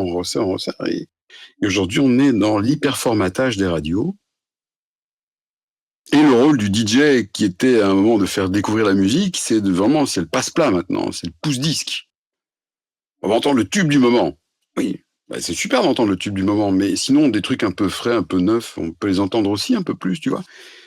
La mémoire a été de plus en plus sélective, de plus en plus étroite. Et aujourd'hui, les radios se bornent à passer peut-être les 10 titres, enfin le top 10. T'as parfois des artistes, ils ont fait, je sais pas moi, 200 disques, 200 hits. On va retenir 5, 6, 10 pour les plus chanceux. Même les Beatles, parfois, c'est réduit. Le catalogue des Beatles, qui est incroyable, on va le réduire à 2 fois rien. James Brown, qui a sorti je ne sais pas combien de titres absolument dingues.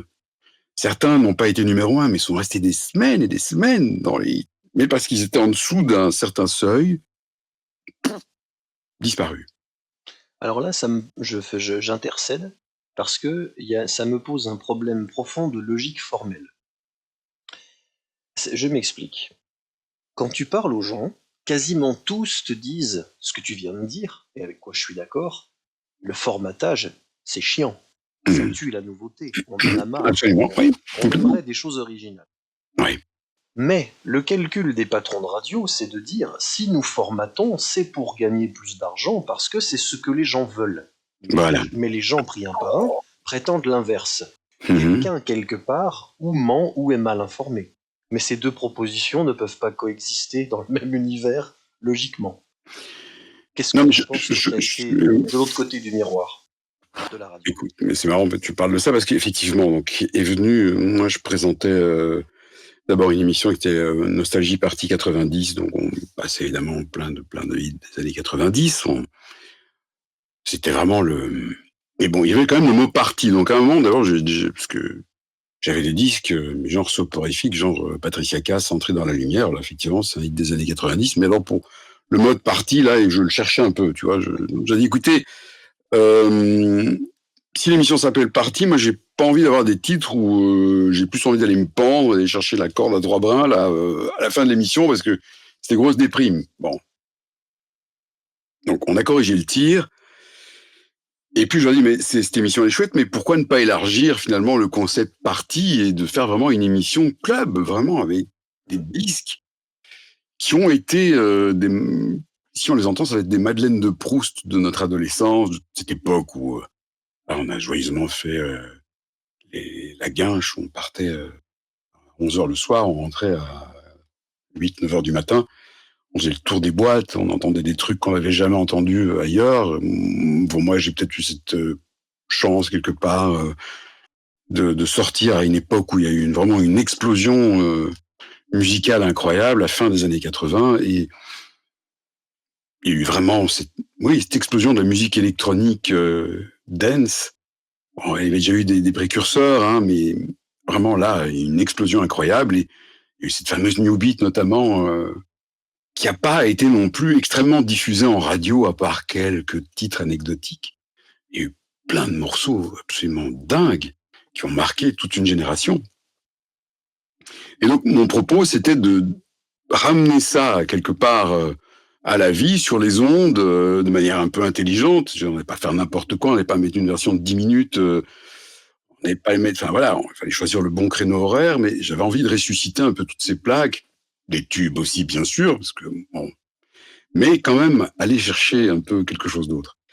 Et on m'a dit, oui, mais tu comprends, les actionnaires, les audiences, la nuit, je pensais à partir de 10-11 heures du soir. Il faut savoir que la radio, il y a encore 10% d'audience à cette heure-là. Donc je me dis, il n'y a pas un grand risque. Et donc, je me rappelle de cette réunion, j'étais venu avec mon portable, mon disque dur, toute ma discothèque, et je faisais écouter les trucs, et je sélectionnais volontairement quand même des tubes. Et on me disait, oui, ça c'est un tube, hein, mais c'est pas vraiment un tube Nosta. Oui, je dis, si on le passe pas, ça ne sera jamais un tube Nosta. Je dis, mais tu me confirmes quand même que c'est un tube. Voilà, enfin bref, très vite, cette discussion a tourné en rond, et en gros, ils voulaient que je passe à cette heure-là tout ce qui passait la journée, mais un peu en mode in the mix, mais on allait tourner à Captain Sensible, à Human League, Don't You Want Me, Rita Mitsuko, etc. Et je leur ai dit, mais écoutez, moi je veux bien les passer, ces disques, mais si on passe que ça n'a strictement aucun intérêt. Oui, mais tu comprends, les audiences, les actionnaires, nous, on a des chiffres. Je dis, mais quoi, on parle musique ou on parle tableur Excel? Et c'est exactement ce que tu disais il y a quelques instants. Enfin, je veux dire, est-ce qu'on parle de... Et le problème, c'est que on a même enfermé les gens, si tu veux, dans cette logique-là, au niveau des audiences radio. Les audiences radio, elles sont mesurées en fonction du nombre de jingles. On demande... les radios font exprès de passer beaucoup leurs jingles pour que les gens entendent qu'ils écoutent bien telle radio. Et donc, vous écoutez, j'écoute machin. Et les gens n'ont pas nécessairement tous la culture musicale. Moi, je parle de ça parce que j'ai une culture DJ. Et c'est antinomique avec la radio aujourd'hui qui n'a plus du tout cette âme de découverte, mais elle suit, quoi. Aujourd'hui, la radio sont à l'affût de TikTok, etc. Ils suivent déjà une tendance qui s'est installée. Ils n'ont pas découvert le truc. Ils disent, ça a l'air de pas mal marcher, ça, on va surfer dessus, hein. Mais c'est pas ça. Tu comprends? Donc, c'est ça le point. Pardon? C'est-à-dire, en faisant ce formatage, les radios ont-elles vraiment gagné plus d'argent? Si la réponse est oui, ça doit vouloir dire que les gens, en fait, aiment beaucoup plus le consensuel que ce qu'ils disent. Mais je pense que les gens aiment beaucoup le consensuel, bien entendu, et il est évident que plus que jamais aujourd'hui, mais ceci dit, il y a peut-être une masse consensuelle, il y a quand même aussi une part significative de gens qui sont plus disruptifs, qui ont envie de bouger les lignes. Et parlons d'une radio qui a récemment, en France, défrayé la chronique. Moi, j'écoutais beaucoup France Inter et principalement une émission de fin de journée qui s'appelait Par Jupiter, etc., avec toute une bande de joyauderies qui ont un petit peu trop chatouillé les élites politiques et qui, à un moment donné, se sont fait jeter sur le dimanche, en disant on les entend un petit peu trop. Ils étaient au top des audiences. Hein. Et pourtant, se font jeter parce que ça n'est aux oreilles de certains pas assez consensuel, justement, donc ils se font... C'était le fou du roi, mais là, le fou était quand même un petit peu trop corrosif, et donc on dit, il est un petit peu trop grinçant, hop, on les jette sur le week-end, et puis à un moment, on dégage carrément un des animateurs, un des chroniqueurs, parce que il aurait, selon France Inter, dépassé une ligne rouge. L'humour, souvent, voilà. Ça, oui. On dépasse parfois les lignes, mais c'est l'humour aussi, c'est de l'humour. C'est peut-être parfois très grinçant, ça peut être très noir, ça peut être très, très piquant, très vitriol, mais c'est de l'humour. On peut ne pas aimer, mais il faut regarder un petit peu ce qui se passe au niveau de ces chiffres aussi, de voir. Et bon, la suite, on la connaît, hein, finalement, tout ça a été désintégré. Et une grosse partie de l'équipe s'est déplacée sur une autre radio qui est Nova aujourd'hui, et qui a regardé la page Facebook pour voir ce qui se passe. Je vois une agitation sur Facebook identique à celle qui correspondait à France Inter. Et les audiences de Nova ont fait une explosion, et principalement sur ce segment-là. Alors l'ironie, c'est qu'ils ont gardé, je pense que c'est une question de moyens, ils ont gardé le dimanche soir, en intitulant l'émission « C'est la dernière », en clin d'œil à ce qui leur est arrivé. Mais ça cartonne. Donc le côté disruptif et pas consensuel pour le coup. Je me rappelle d'une radio que tu as peut-être connue au niveau musical qui s'appelait Maximum, qui était dirigée par celui qui a été vraiment le faiseur de tubes de David Guetta. Je ne reviens pas sur son prénom et je suis très triste de ça parce que c'est vraiment quelqu'un de bien. Ça me reviendra. Il a été derrière, il y a Joachim Garraud et il y a un autre gars à côté de lui qui a été qui est mort malheureusement il y a quelques années d'un cancer.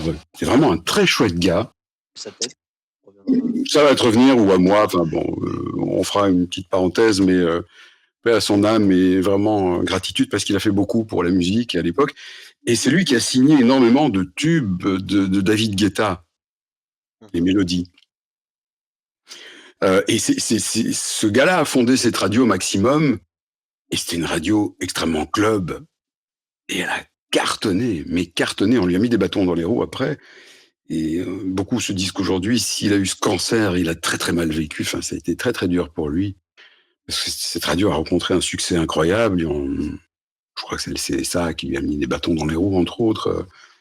Voilà, bref, il n'a pas pu continuer cette aventure qui avait pourtant été une aventure incroyable et magnifique. Et donc je pense que, alors, oui, peut-être que le consensuel va rester le truc numéro 1, mais je pense qu'il y a largement une place pour des choses un peu alternatives. Et je sais qu'en Belgique, par exemple aussi, il y a des radios qui sont beaucoup plus alternatives, plutôt dans le nord, le côté flamand. et qui cartonne vraiment, qui fonctionne super bien. Donc voilà, le point, c'est que effectivement, on veut être très consensuel pour une question de part de marché, parce que c'est ça qui guide en fait la ligne éditoriale. C'est comment être le plus consensuel possible pour avoir la plus grande part de marché. Et au final, ça vient biaiser un petit peu on est tellement à monitorer chaque auditeur, et les minutes, les secondes d'audience. On a amélioré notre temps d'audience de 15 secondes. On est un petit peu plus écouté dans la tranche des... Enfin bref, il y a plein de statistiques qui sont faites. Et je pense que tu sais comme moi qu'on fait dire aux chiffres un peu ce qu'on veut. Surtout en statistique, on peut les tourner dans tous les sens. On peut dire une chose et son contraire avec des statistiques. Et ce qui est marrant d'ailleurs dans les sondages radio, tout le monde a gagné, toujours tout le monde est numéro 1, tout le monde on a gagné, on a la meilleure progression sur ça, on a le meilleur taux de pénétration là-dessus, on a le meilleur segment, gna gna gna, on a le plus long temps d'écoute, on a la plus grande, la plus large audience en termes d'âge. Il y a toujours un truc sur lequel on est le meilleur, quoi. Voilà. Bon, mais au final, c'est quoi, enfin pour moi, la radio, ce que c'était pour moi, c'était de partager quelque chose avec les auditeurs. C'était un partage musical et j'avais envie de... Mon éthique à moi, c'était de partager quelque chose d'authentique. Cette musique-là. Et c'est pour ça que j'ai quitté la radio, parce que je sentais que je devais être enfermé dans un canevas, dans un format, et je me suis dit non, en fait... je ne viens pas ici pour gagner ma vie, je la gagne un peu, parce que bon, je travaille, donc c'est quand même normal que je sois un peu rémunéré, mais enfin bon, on sait tous que les radios, à part quand t'es une star, et principalement en France, c'est quand même payé au lance-pierre, voilà. Donc, c'est pas ça qui m'intéresse, c'est d'avoir de la joie et de communiquer cette joie avec les gens que j'aurais de l'autre côté. Et quand j'avais la chance de faire cette émission à ce moment-là, je me souviens que j'avais un bonus track, c'était le choix de l'auditeur. Je disais, écoutez, lâchez-vous, essayez de vous souvenir de la plus grosse pépite que vous avez entendue en boîte, quand vous êtes sorti, le truc qui vous a retourné le dance floor ce jour-là. Enfin, voilà.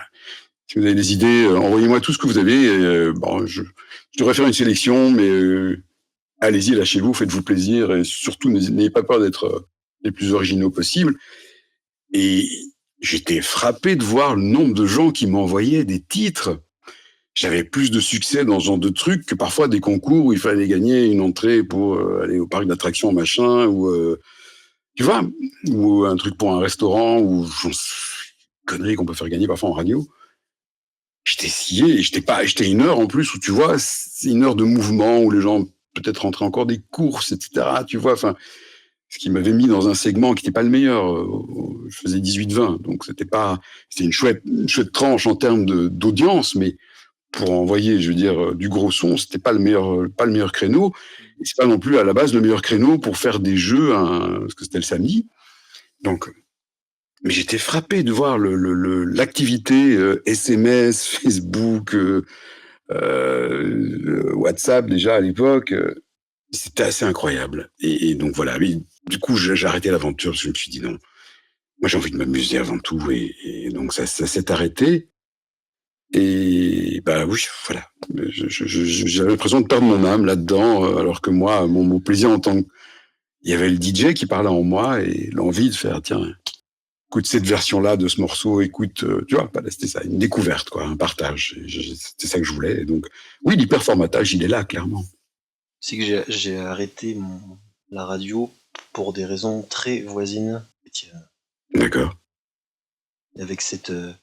je retrouve un peu ça dans ce que tu dis, c'est pour ça m'émeut un peu, parce que ça me rappelle des souvenirs, toujours une vision très romantique de la radio. Pour moi, c'est symbolique des années 80, tu sais. C'est ça. Tu roules la nuit sur une route déserte avec de la synthwave, et tu parles en CB, c'est pas fait pour tout le monde. Les gens pour qui tu parles, c'est important ce que tu vas dire, et ça se fait la nuit.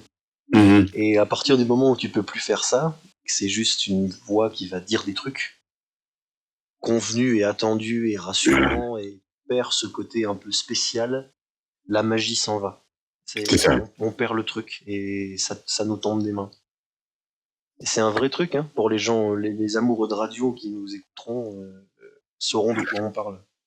Ce formatage, tu vois, je repense à un terme qui est utilisé en radio, dans toutes ces radios de type énergie, etc., très, très hit musical, comme ça. Et les animateurs ont une cage. La cage. Ils ont la cage. Je trouve que dans ce mot, il y a tellement... tout est tellement dit. C'est impressionnant de se laisser comme ça enfermé dans cette cage. Voilà, t'as 30 secondes maximum pour donner la météo, l'heure, rappeler que vous êtes sur Nostalgie, un hit Nostalgie, l'horloge de Nostalgie est exactement... Enfin, je me rappelle qu'on a vu un responsable d'antenne qui me disait, on n'en pouvait plus, on avait vraiment beaucoup rigolé avec ça, qui disait... il faut placer le mot, pour Nostalgie, il fallait placer le mot Nostalgie un maximum. Donc, c'était le SEO avant le... Voilà, c'était le SEO du speak. Il fallait savoir la personne, il fallait pas qu'elle ait le moindre doute qu'elle était à l'écoute de Nostalgie. Et il fallait le répéter à l'envi, sous toutes ses formes, en parlant de l'horloge Nostalgie, la pendule Nostalgie, le hit Nostalgie, le micro de Nostalgie, un artiste Nostalgie, un titre Nostalgie. Voilà, il fallait essayer de caser Nostalgie comme adjectif dans tout son speak. Alors, je t'ai regardé, on s'est dit, mais qu'est-ce que c'est que ça? Mais il veut qu'on soit des machines à jingle ou quoi? Et nous, là-dedans, qu'est-ce qu'on a encore comme personnalité? Qu'est-ce qu'on a encore comme latitude pour être nous-mêmes et communiquer avec les gens? Et moi, ça m'a vraiment saoulé, quoi. Je me suis dit, mais non, c'est pas ça la radio. Tu sais qu'on l'a encore aujourd'hui. Ah oui, non, mais plus que jamais, je pense, oui. Pauvre radio qui n'y est pour rien aujourd'hui, elle sert d'inspiration aux mauvais, je me permets de le dire, aux mauvais coachs en prise de parole publique, et même aux mauvais comédiens, qui se sentent obligés de faire des parodies d'animateurs radio qui eux-mêmes allaient piocher dans des codes de doublage surjoués des années 70. Hey, salut, et comment ça va? Me dites pas que vous êtes en train de dealer de la drogue. Personne ne parle comme ça. Non, il n'y a personne qui parle comme ça. Et on sent que les mecs ont l'impression qu'ils sont en train de faire un truc bien enjoué qui fait radio. Voilà. Parce qu'on doit tout mettre dans le micro, toute l'énergie, tout le sourire, Il y a la 3e guerre mondiale, c'est pas grave, on est tous ensemble, essayez d'écouter votre tube pavé. Voilà, c'est ça. C'est une insulte à faire à la radio. Mais c'est l'insulte à l'intelligence, j'ai envie de te dire. Moi, c'est carrément l'insulte à l'intelligence. C'est interdit, cette injonction permanente à... tout est toujours formidable. Tout est formidable. Tout est génial, super, incroyable, ça déchire, c'est trop de la malle. Oui, tout est fantastique. Il y a pas de problème, tout est nickel. Enfin, ben non, en fait, non. Alors, cette injonction, alors j'entends bien qu'on va pas plomber les gens en faisant de la radio, mais il y a quand même une part de... Enfin, je veux dire, à un moment donné, c'était presque interdit de dire qu'un artiste nous manque, tu vois. Oui. Le moindre truc. Moi, je pouvais pas m'interdire de dire, voilà, je passais Prince, il était décédé peu de temps avant. Heureusement qu'on a sa musique, mais il nous manque quand même le bougre sur scène. Mais oui, quoi, merde, il nous manque, quoi. On peut le dire quand même qu'il nous manque. C'est pas un crime, quoi. Et voilà, et ça, c'est tout cet enfermement comme ça dans c'était pénible. Donc mais je respecte totalement. Enfin, c'est dommage. Et je veux dire, je voudrais quand même pas qu'on se méprenne non plus. Il y a plein de choses super en radio, clairement. Mais ce serait, je pense, tellement bien de pouvoir un peu lâcher un peu de lest, quoi, quand même, un peu arrêter d'enchaîner comme à ce point-là les animateurs. Et en gros, il y a juste une tranche où on te permet un peu d'être toi-même à condition, bon, c'est normal que l'alchimie fonctionne, c'est le petit matin. Parce que ça, le petit matin, quand même, ça reste le sacro-saint rendez-vous où forcément Roger, Janine, on est dans sa bagnole, on est coincé, voilà, on est avec son autoradio et Bah oui, évidemment, il faut de la bonne humeur, il faut du peps, faut gna faut que et on aime bien qu'il y ait un petit peu un caractère et effectivement, c'est celui qui va, je veux dire, emporter quelque part, qui va prendre le lead à ce niveau-là, qui va être la tranche la plus écoutée. Donc là, effectivement, on est un peu content de trouver la petite perle rare avec la personnalité qui va faire que ça sort du lot. En dehors de ça, toutes les autres, c'est pas un poil qui dépasse, je veux voir qu'une seule tête et au plus c'est passe-partout, au mieux c'est. Comme ça, s'il est malade, on peut l'interchanger, personne n'aura rien remarqué ou presque.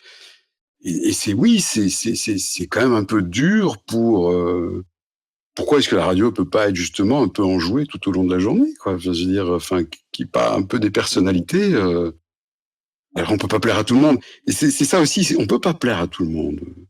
On n'a pas tous les mêmes lectures, on n'aime pas tous les mêmes films, on n'aime pas tous la même musique, on est tous différents.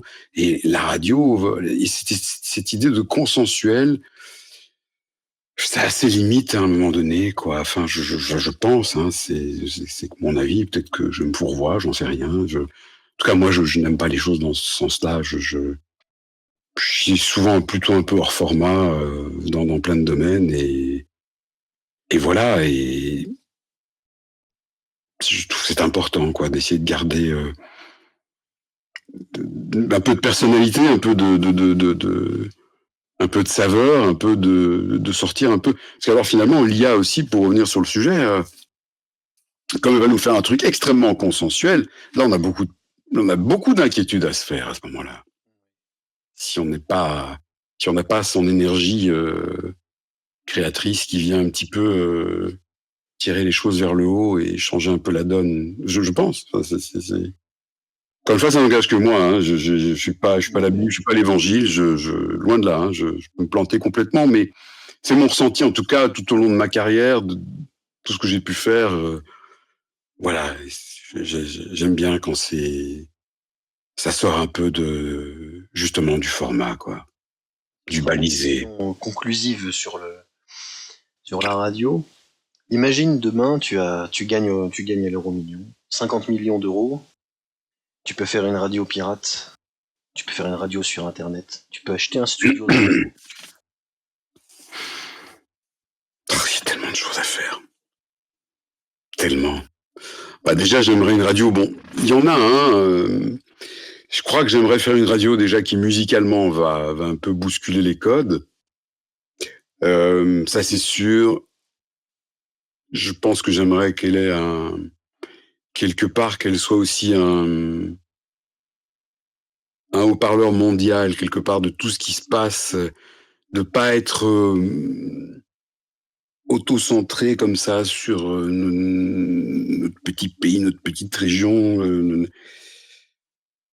Je dis pas que ça n'a pas son importance, hein, mais je veux dire, tu me demandes ce que je ferais. Moi, j'aimerais vraiment une radio qui nous permette un peu d'être à une écoute 360 degrés du monde, de ce qui se fait en termes de musique, de ce qui se fait.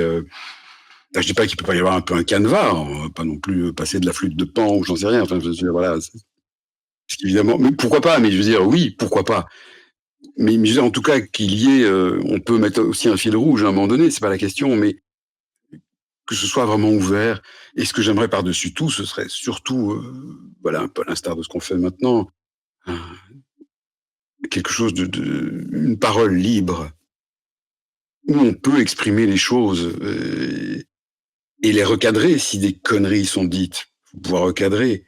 Mais en tout cas, pas un truc très consensuel, pas un truc qui soit dans cette espèce d'uniformisation, et j'ai presque envie, enfin je vais le dire, de propagande aujourd'hui, vraiment de pensée unique, d'enfermement de la pensée qui est vraiment tragique.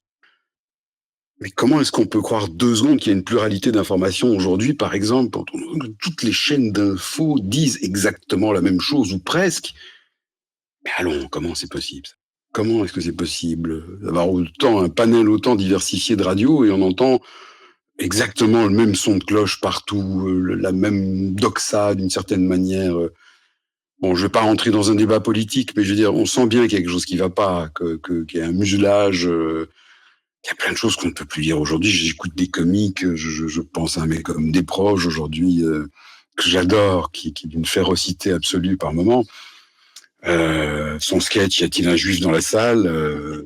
Ça passe plus aujourd'hui. Enfin, c'est très compliqué, je veux dire. Pourquoi? Et pourquoi?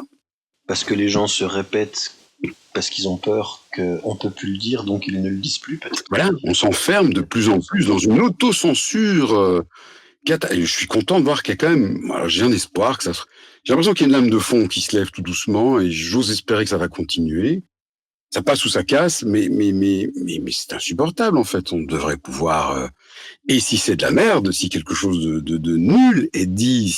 Mais corrigeons le tir. Preuve à l'appui, mais mettons les faits, voilà. Mais je pense qu'il y a plein de sujets qui sont mis sous la table. Aujourd'hui, c'est tragique. Il y a plein de choses qu'on n'ose plus faire, plus dire, au nom d'une bien-pensance ou d'une monopensée, j'ai envie de dire, et c'est assez insupportable. Et tout va dans le même sens. C'est le temps de concentration qui baisse aussi, je veux dire, quelque part. Et ça, c'est vraiment les réseaux sociaux. Il faut que tout aille très, très vite. Ça se décline dans la musique, encore une fois, on reste toujours dans ce format de la radio. Pourquoi les disques font 3 minutes 30 ? Parce que voilà, c'est un canevas qui a été décidé. J'ai une anecdote pour toi de radio sur le sujet de l'autocensure. Oui. On est en 2013, je suis dans ma petite radio locale en Franche-Comté, qui est la radio du diocèse, et il y a un père qui est l'invité du jour, après les prières du matin. Il est plus tout jeune, 80 ans et quelques. Puis à un moment, on discute, et puis on fait une émission, puis il fait des blagues, il rigole, je vois bien qu'il casse un peu les codes. Puis à un moment, il me pousse, et puis on parle de sujets un peu chauds, genre les problèmes d'accusation de pédocriminalité dans l'église. On y va, tu vois, on y va vraiment. Oui. Bon, ok, d'accord, pas de problème. Et à un moment, je lui fais une blague, je dis, mon père, vous savez pourquoi les pédocriminels, on pourra dire ce qu'on veut, mais au moins eux, ils respectent les limitations à 30 à l'heure devant les écoles. Je le vois qui a la même réaction que toi, qui se retient de pouffer, et moi je suis mort de rire, je vois le directeur d'antenne blême. Ah mais on peut pas dire ça, on peut pas dire ça. Non seulement on vient de le faire, le ciel s'est pas ouvert pour tomber sur la tête, tout le monde se prend la gueule dans le studio, la cote d'écoute, elle a pas fait un pic comme ça depuis 1980, avant ma naissance. Et à un moment, je le regarde, je lui fais, une fois que le micro est éteint, et mais ça... Moi j'adore, ça me fait marrer, mais vous, ça vous choque pas? Il me regarde comme ça, il me fait, Alexandre, j'étais père missionnaire au Rwanda en 84. Voilà, terminé. L'autocensure, c'est de la trouille. Oui, bien sûr, mais clairement. Des gens qui n'ont pas vécu le réel dans sa cruauté et qui donc s'inventent des luttes antifascistes de retard. De croire que parce que t'as fait une blague juive ou une blague pédophile ou une blague sur les noirs ou sur les ou ce que tu veux, d'un seul coup, ta vie est finie, ça n'est pas vrai. Non. Ça n'est pas vrai. Non, bien sûr. Mais ceci dit, on a vu des exemples, voilà, de censure qui ont quand même été très, très, très violents depuis quelques années. Et donc, oui, c'est assez pénible. C'est vraiment assez pénible. Et je trouve ça dommage parce qu'effectivement, on s'enfonce, encore une fois, dans une standardisation, une uniformisation. Il ne faut pas un poil qui dépasse. Et ça vient détruire une espèce de richesse qu'on peut avoir dans cette diversité. Je veux pas dire non plus que on peut pas à un moment mettre des limites à certaines choses. Mais d'une manière générale, je n'aime pas cette censure. Je ne l'aime pas. Même si des gens disent des choses atroces, ok, elles sont dites, c'est atroce, c'est très désagréable. Mais opposons un argument. Le principe de censure est plus dangereux que ce dont il prétend nous protéger. Voilà. Opposons un argument. Débattons. Démontrons que la personne a vraiment dit n'importe quoi, que c'est merdique, que ça tient pas debout, et un vrai débat. Et ça aujourd'hui, je trouve que c'est quelque chose qui manque cruellement aussi. Plateau de télé, c'est des foires d'empoigne, il n'y a pas de débat là-dedans. Il y a des invectives, il y a des anathèmes, il y a des on se jette, enfin, c'est pathétique, c'est un bac à sable, je trouve ça tragique. Et les gens, c'est ça, en ça que je dis que je pense qu'il y a une lame de fond qui se produit. Moi, je vois en tout cas la jeune génération par rapport à la radio, il y a une distance qui est prise. Mes enfants, j'ai 2 filles, 19-22, elles écoutent Spotify, YouTube, elles vont chercher parfois sur SoundCloud, Enfin, ils sont pratiquement jamais à l'écoute de la radio. Et tout ce que ma plus jeune fille de 19 ans me fait découvrir plein de trucs. Je trouve ça génial. Je suis vraiment... me fait découvrir plein de disques. Ouais, c'est cool, ça c'est qui je connais pas. J'ai quand même cette passion du DJing, je veux dire, donc il me fait découvrir plein de trucs.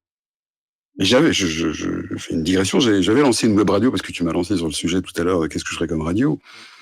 On avait lancé une web radio, malheureusement ça n'a pas continué, bon je vais pas rentrer dans les détails, mais c'était un super projet, on avait créé une radio mobile, et on pouvait se pointer n'importe où, on avait le studio qui rentrait dans une camionnette, dans des fly cases, on arrivait, on déployait, on avait vraiment un chouette desk et tout, on pouvait accueillir des invités, on pouvait aller n'importe où, on était sur le net. Bon, ouais, c'est une aventure qui n'a pas pu se poursuivre, qui a été, ceci dit, bon, j'étais fort triste de la manière dont ça s'est terminé, mais il y a eu pas mal de choses vraiment très très belles, et je sais qu'il y a des grandes radios, puisqu'on en était issus tous, qui sont vertes là, waouh, c'est quoi ça? Enfin, on était calculés, quoi, non, pendant tout un temps. Mais oui, donc, parce que j'ai peut-être perdu le fil de ce que je voulais dire, mais le fait est que, voilà, on voulait sortir de ce formatage, on avait cette liberté de ton, cette liberté musicale, et il y avait personne pour nous dire, vous allez faire ça, vous allez faire ça. On a fait de la radio comme on avait envie de la faire, en respectant, malgré tout, des codes de radio un tout petit peu, parce que, voilà, la radio, c'est aussi quand même une mise en onde, c'est des choses, enfin, il y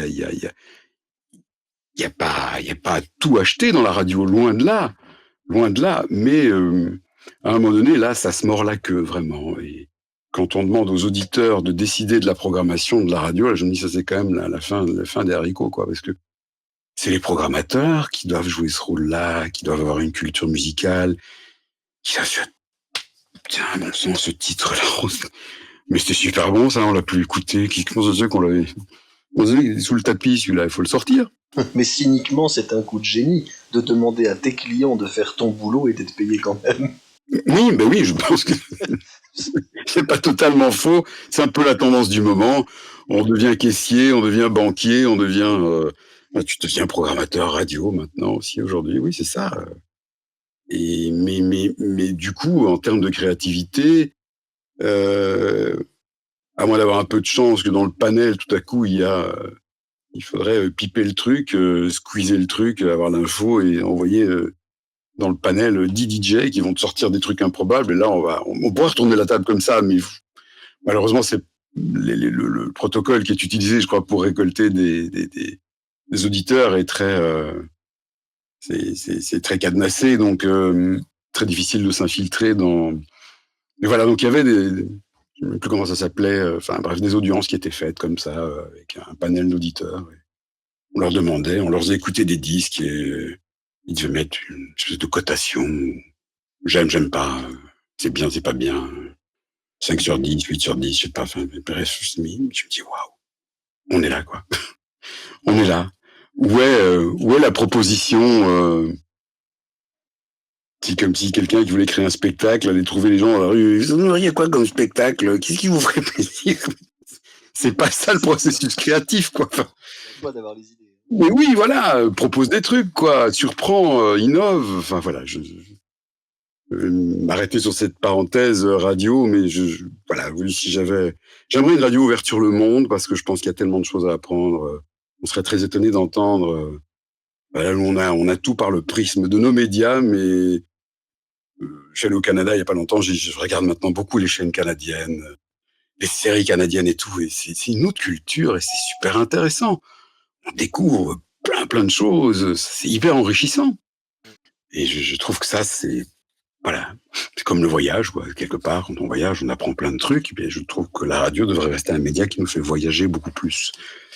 Voilà, si je peux illustrer ça de cette manière-là. Ça nous fera une belle conclusion poétique.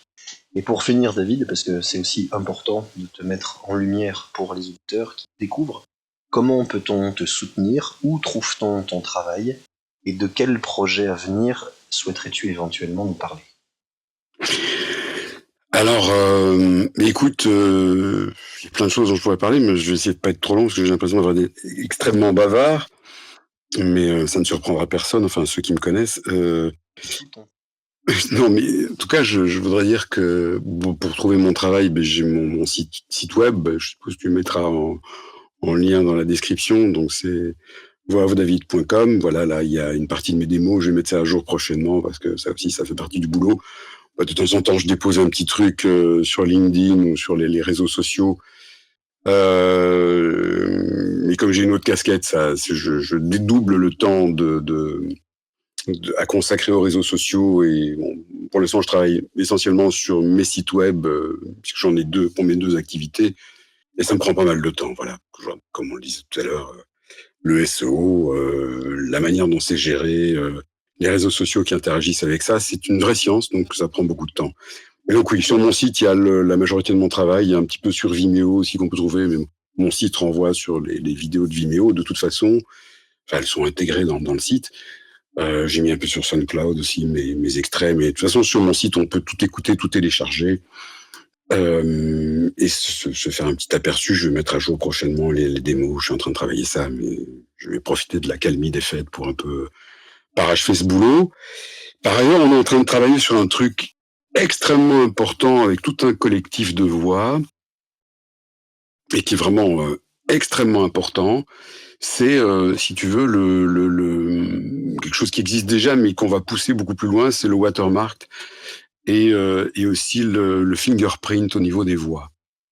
Je pense que ça va être quelque chose d'extrêmement important avec l'émergence de l'IA et aussi par rapport à cette course au numérique qui se développe de plus en plus. C'est le fait que quand on enregistre une voix, la plupart du temps, on se rend compte qu'il y a des utilisations dont on n'a pas été informé. Et c'est très problématique en termes de droits qui ont été concédés pour ces voix enregistrées quand il s'agit de publicité, notamment, surtout. Moi, j'ai vécu, par exemple, le fait d'avoir fait une maquette il y a quelques années. J'avais fait une maquette pour une marque de pneus. Et on me dit, oui, on vous informe dès qu'on va l'utiliser. Ok, super. Un mois plus tard, j'envoie quand même un mail, tiens, toujours pas de nouvelles au niveau de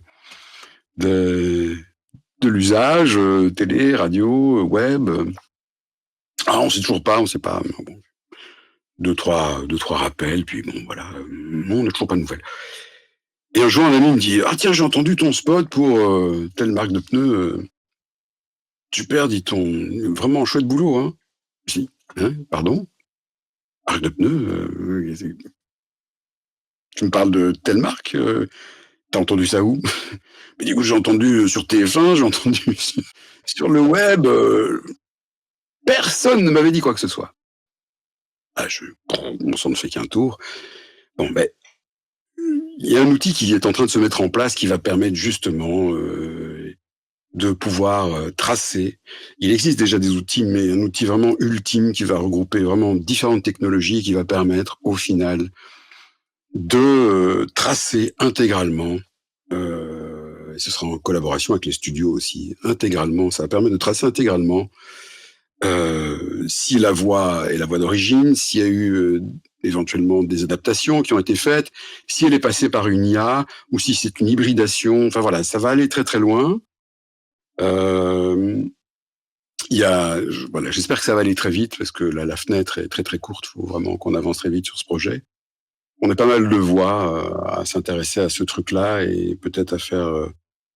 on est vraiment dans un mode de start-up là pour le coup et c'est vraiment très important aujourd'hui avec tout ce qui se passe de pouvoir sécuriser un peu les revenus de toutes les voix dans la profession parce que c'est ça l'objectif au final. C'est les droits d'utilisation qui sont très souvent bafoués. Ça va un peu mieux mais ça reste encore vachement bafoué.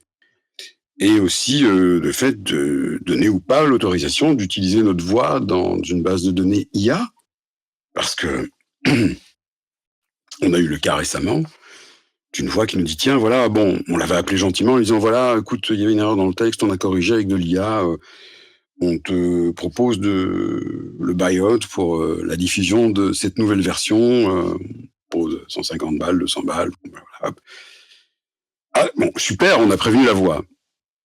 Mais on lui a pas demandé préalablement si on était OK sur le fait que sa voix soit utilisée dans une base de données IA pour en générer quelque chose.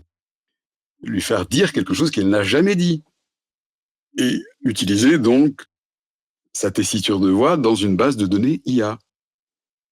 Mais tu vois, les problèmes, c'est aussi pour cadrer l'éthique au niveau des voix qu'on va mettre ça en place. Donc il y a déjà, voilà. Ça, c'est, je pense, un gros projet et je ne manquerai pas d'informer sur les réseaux de ce truc-là. Je ne serai pas le seul. On va être quelques-uns, mais vraiment, je trouve ça une idée fantastique et il se fait que j'ai retrouvé il y a pas longtemps cette personne que je connaissais de longue date et qui partageait une passion commune avec moi, qui était le DJing, qui est un ingé son et qui travaille vraiment. Enfin, c'est voilà, une chouette retrouvaille. Et j'espère vraiment que le projet va aboutir. Va falloir des fonds, etc. Donc, mais c'est une idée vraiment géniale qui va vraiment englober à 360 degrés le travail de la voix off et de la voix en général et des ayants droit et des utilisations. Et aujourd'hui, je pense que plus que jamais, il est temps de mettre un peu d'ordre et un peu de transparence et de lisibilité dans tout ça parce que ça a été le grand n'importe quoi. Et il y a des gens, parfois les fonds ont été là, mais on ne sait pas à qui les redistribuer. Et parfois les fonds, à qui profite le crime. Voilà. Donc on va le savoir très très vite. Enfin, on a déjà des pistes. Hein, je te cache pas, mais à qui profite le crime, on le sait globalement, et donc on va un peu mettre de l'ordre là-dedans, mettre un petit coup de pied dans la fourmilière. Mais on sent bien que ça va pas plaire à tout le monde, hein, ça c'est sûr. Mais voilà. Ce sera notre mot de la fin. Beau projet. Oui, très beau projet, vraiment. D'en entendre parler dans l'avenir, c'est important. David, merci d'avoir partagé ton expertise. Mais merci à toi de nous donner cette fenêtre de visibilité, de pouvoir parler d'un truc qui est quand même un sujet de niche, hein, on va le dire quand même. Je me plais à rappeler qu'on est quand même que des moulins à vent et qu'on ne sauve pas des vies, donc voilà, il faut rester à sa place. C'est un super boulot. Je suis très chanceux d'avoir pu faire ça toute ma vie. J'ai commencé ça à l'âge de...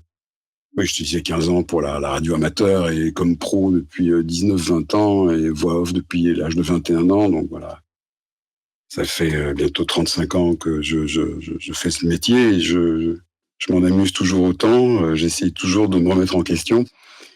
Mais on ne sauve pas des vies et je veux dire, il y a des choses beaucoup plus importantes. Donc c'est chouette quand même malgré tout de jeter un petit coup de projecteur sur un métier que beaucoup de gens ne connaissent pas du tout ou très peu et de donner un peu de lumière là-dessus. Merci beaucoup de nous permettre ça et voilà, ça sera mon mot de la fin.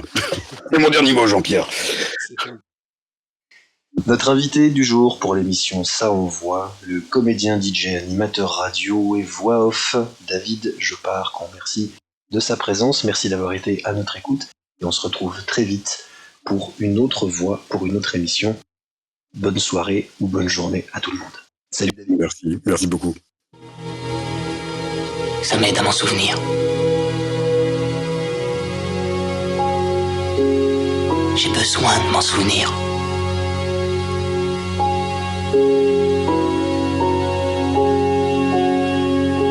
Et parfois je me dis qu'il y a tellement de beauté